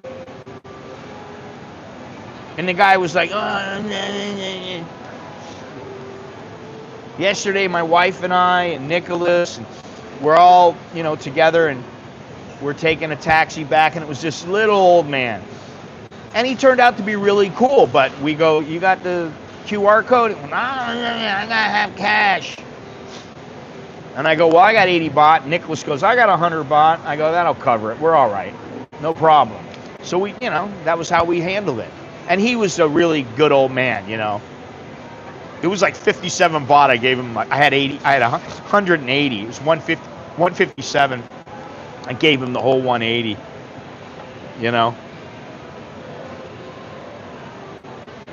Yeah, you see, but honestly, that's why I go looking for places that don't have too many tourists. I'm looking for the perfect place. And I've come close, but not necessarily. Oh, I just got my electric bill, 4,920 baht, which is okay. It's a little under my norm, which is good. Anything under 5,000 I consider good.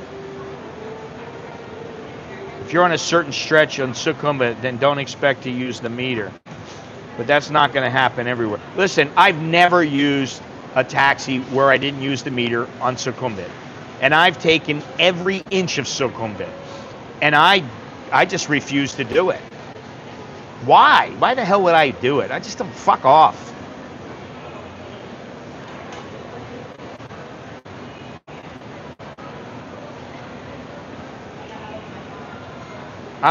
You have that problem probably because you're leaving from tourist areas or something, or maybe you're approaching guys who are sitting there. I don't know. But I never, ever have that happen. Maybe they don't want to take me. And I go, okay, no problem. Yeah, no meter, no ride, buddy. Fuck off. I'm not giving you any money then. Oh, well, okay, no problem. I'm going to go find another taxi who wants my business. That's all. That's how I think about it. Sometimes I get enjoyment watching my wife argue and curse the taxi drivers not wanting to use the meter. There is no arguing with me. When you don't want to use the meter, I just say, okay, close the door. I get out. If I'm in, what I normally do is I just get in the taxi. You don't have a choice. No, turn the meter on. If they won't turn the meter on, I go, okay. I get out. I'm leaving. And some of them would, oh, no. Okay, meter. That's happened. I don't want to deal with that bullshit. It's bullshit. All that's bullshit. And all of them, I mean, listen, you think they don't screw you with the meter? They turn the meter on and the meter's running fast. They set it, of course. I don't want to argue about anything, man. Really, I don't want to argue about anything. You should walk more, Scott. Okay. And what else you got to say? See you later. That's all I got to say to you. I don't want to argue. I don't want any problems. Taxi doesn't want to take me? Okay, I'll find another taxi, or I'll call Grab. That's why Grab is doing so well. Grab and Bolt, in driver, to a much lesser extent, because I don't want to take them. I don't want to take the regular ones, because if they want to act up, hey, sorry, I'll pay more, and I'll take a, no.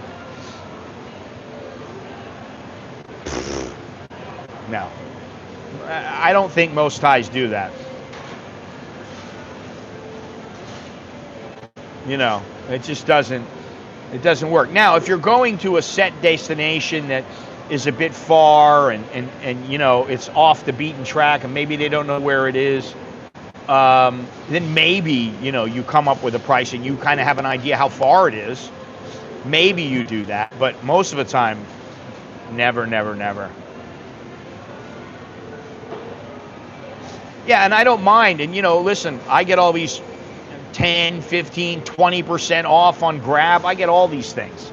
I pay the 99 baht for Grab, and I get all these deals. And, everything's good. It's all good. VAT and SC charges for food and drink is another reason to... SC charges? What's that? Service charges? I don't give a shit about all that. That doesn't matter. VAT, all that shit. I don't care about that shit.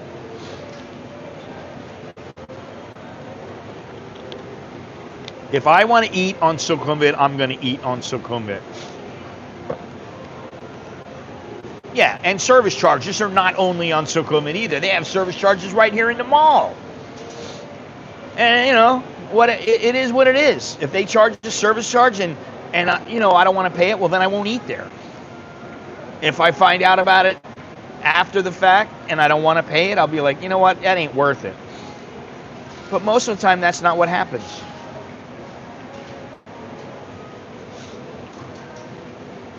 Yeah, well, Bolt can be... Bolt is kind of iffy. And, again, I don't really care. It doesn't really matter, I mean... Whatever they want to charge, they can charge. And if I don't like it, I won't use them. Listen, I've been sitting there and I go, oh, we got to kind of get a taxi in the next 10 minutes. Oh, yeah, 10 minutes. Okay, in 10 minutes we haven't got one. No taxis available. Okay, we'll just set it to keep looking. And it keeps looking and looking. Eventually it finds one. And sometimes they cancel. Okay, you cancel, then no money for you. I try not to put myself in a position where I've got to hurry anywhere. I don't rush. And that's a good thing. Especially, why? I don't want that stress. I don't want the stress of, I've got to be there. Well, if I got to be there at 9 o'clock, believe me, I'm going to leave at 7:30. And maybe I don't get a place. And if I'm late, I'm late. Most of the time, it doesn't matter if you're late. You don't want to be. I don't want to be. I make it a point to be on time or be 15 minutes early. But if I'm late, I'm late. That's just the way it goes. So, anyway, I hope you guys have learned a little something here. Well,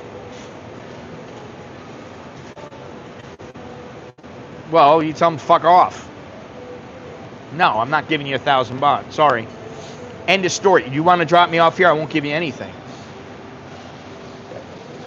That's what you do. Or you say, we could speak to the police about this. That's okay.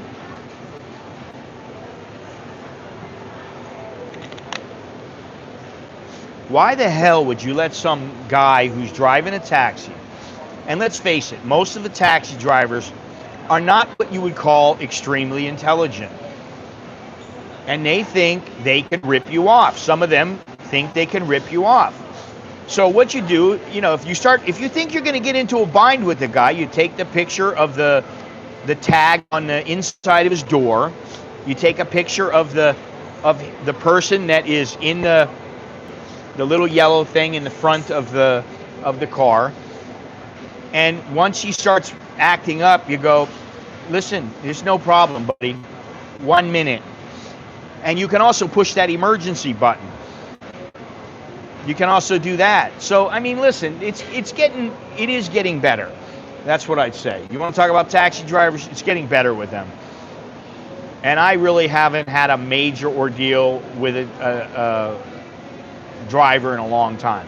I've had a couple guys, you know, it's 53 baht and, you know, I've got 100 baht and they're like, oh, no change, no change. I said, well, then get up and go get some change from this lady right over here. Oh, no, you go. And I'm going, no, I'm not going, you go. You're supposed to have change, you dumb fuck. You know, make sure you got change. You're a taxi driver, it's your job. Don't be an idiot, you know. So,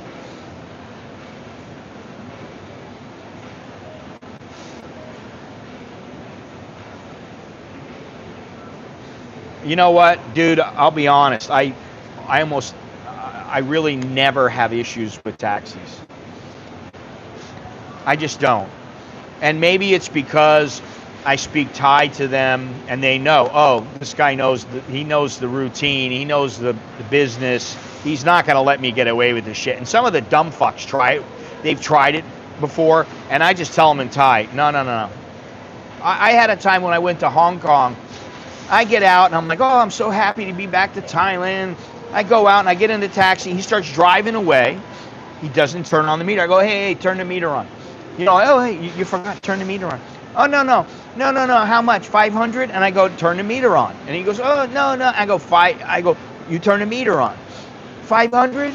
And I go, you turn the meter on or I'm getting out. And I told him that in Thai. You turn it on or I'm getting out. Oh, okay, sorry. And that guy didn't get a tip. You know. Yeah, I love that. And I love that. And if they got the QR code, you know, and if they're assholes, I just go, okay. And I give them exactly what's on the meter.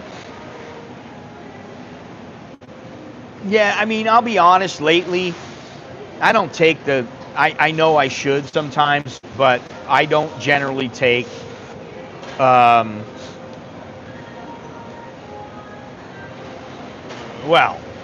I don't ever give them 1,000 baht, ever. The most I would give them is 500, and that's on like a 300 baht, 400 baht fare, and that doesn't happen very often. But what I was going to say is, I don't ride the boat very much. I don't ride the BTS very much. I don't ride the MRT very much, and it just comes down to, well, if I take the taxi, if I take a Grab, and they give me a 20% discount, it's going to cost me 10 baht more than it's going to take me to get, if I wanted to go to the river, I got to take 4 trains to get to the river. 4 trains might cost me 120, 140 baht, 150 baht. I could take a taxi for 150, 200 baht, and I get there and it's just, I sit back, relaxed, chilling, no problems, and you're carefree, baby. And that's what I like. I don't want any problems. I don't want any hassles. And even my wife, I mean, she gets stressed out at work now, but she's a lot more laid back. She's learned to get more laid back and not worry about things so much, you know. And I think that's what happens when you get older. You start to understand, well, none of this shit's important. You know what? Is it really important that the taxi driver doesn't want to turn on the meter? Fuck no, it's not important. Okay, you don't want to turn the meter on? No problem. And you walk back to the next taxi. That's all. And or you wait for another taxi. Now, if it's pouring rain, that sucks, and you might have to wait. But hopefully you won't be in a hurry and you won't have to get there directly. It doesn't, You don't need to get anywhere in a matter of seconds. So, you know, there you go. All right, so I think that'll wrap it up here. We've gone a little bit long here. I am Scott. I'm an American in Bangkok. Don't forget about my book. Don't forget, if you want to help the channel, go down, hit the join button, as little as $1.99. Hit the thumbs up, subscribe, hit the notification bell, if you will. I'd appreciate that. What else? Well, I guess that's about it. MGTOW, good luck in your quest to find ladyboys. I can appreciate being on a quest. Dale, thank you. 2 quarters Korean. Thank you very much. Give him a thumbs up. There you go. Boom. Keep giving him thumbs up. I appreciate that. Choke D to you. Choke D to everybody else. And what else do I got to say? I don't think I have anything else to say. Yeah, I don't know. There's a video going up tomorrow. It didn't go up today. It's going up tomorrow. Then Thursday. I'm not doing Monday, Wednesday, and Friday anymore. Tuesday and Thursday. And then Sunday and... Wait, what did I say? Tuesday and Saturday, and then Sunday and Thursday. Generally, that's going to be what it is. So anyway, Choke Di Lel Chiang Mai. That's good luck, and see you again. Take care. Dule Didi. Kit Didi. And I will talk to you all later, probably this Thursday. All right? See ya. Boom.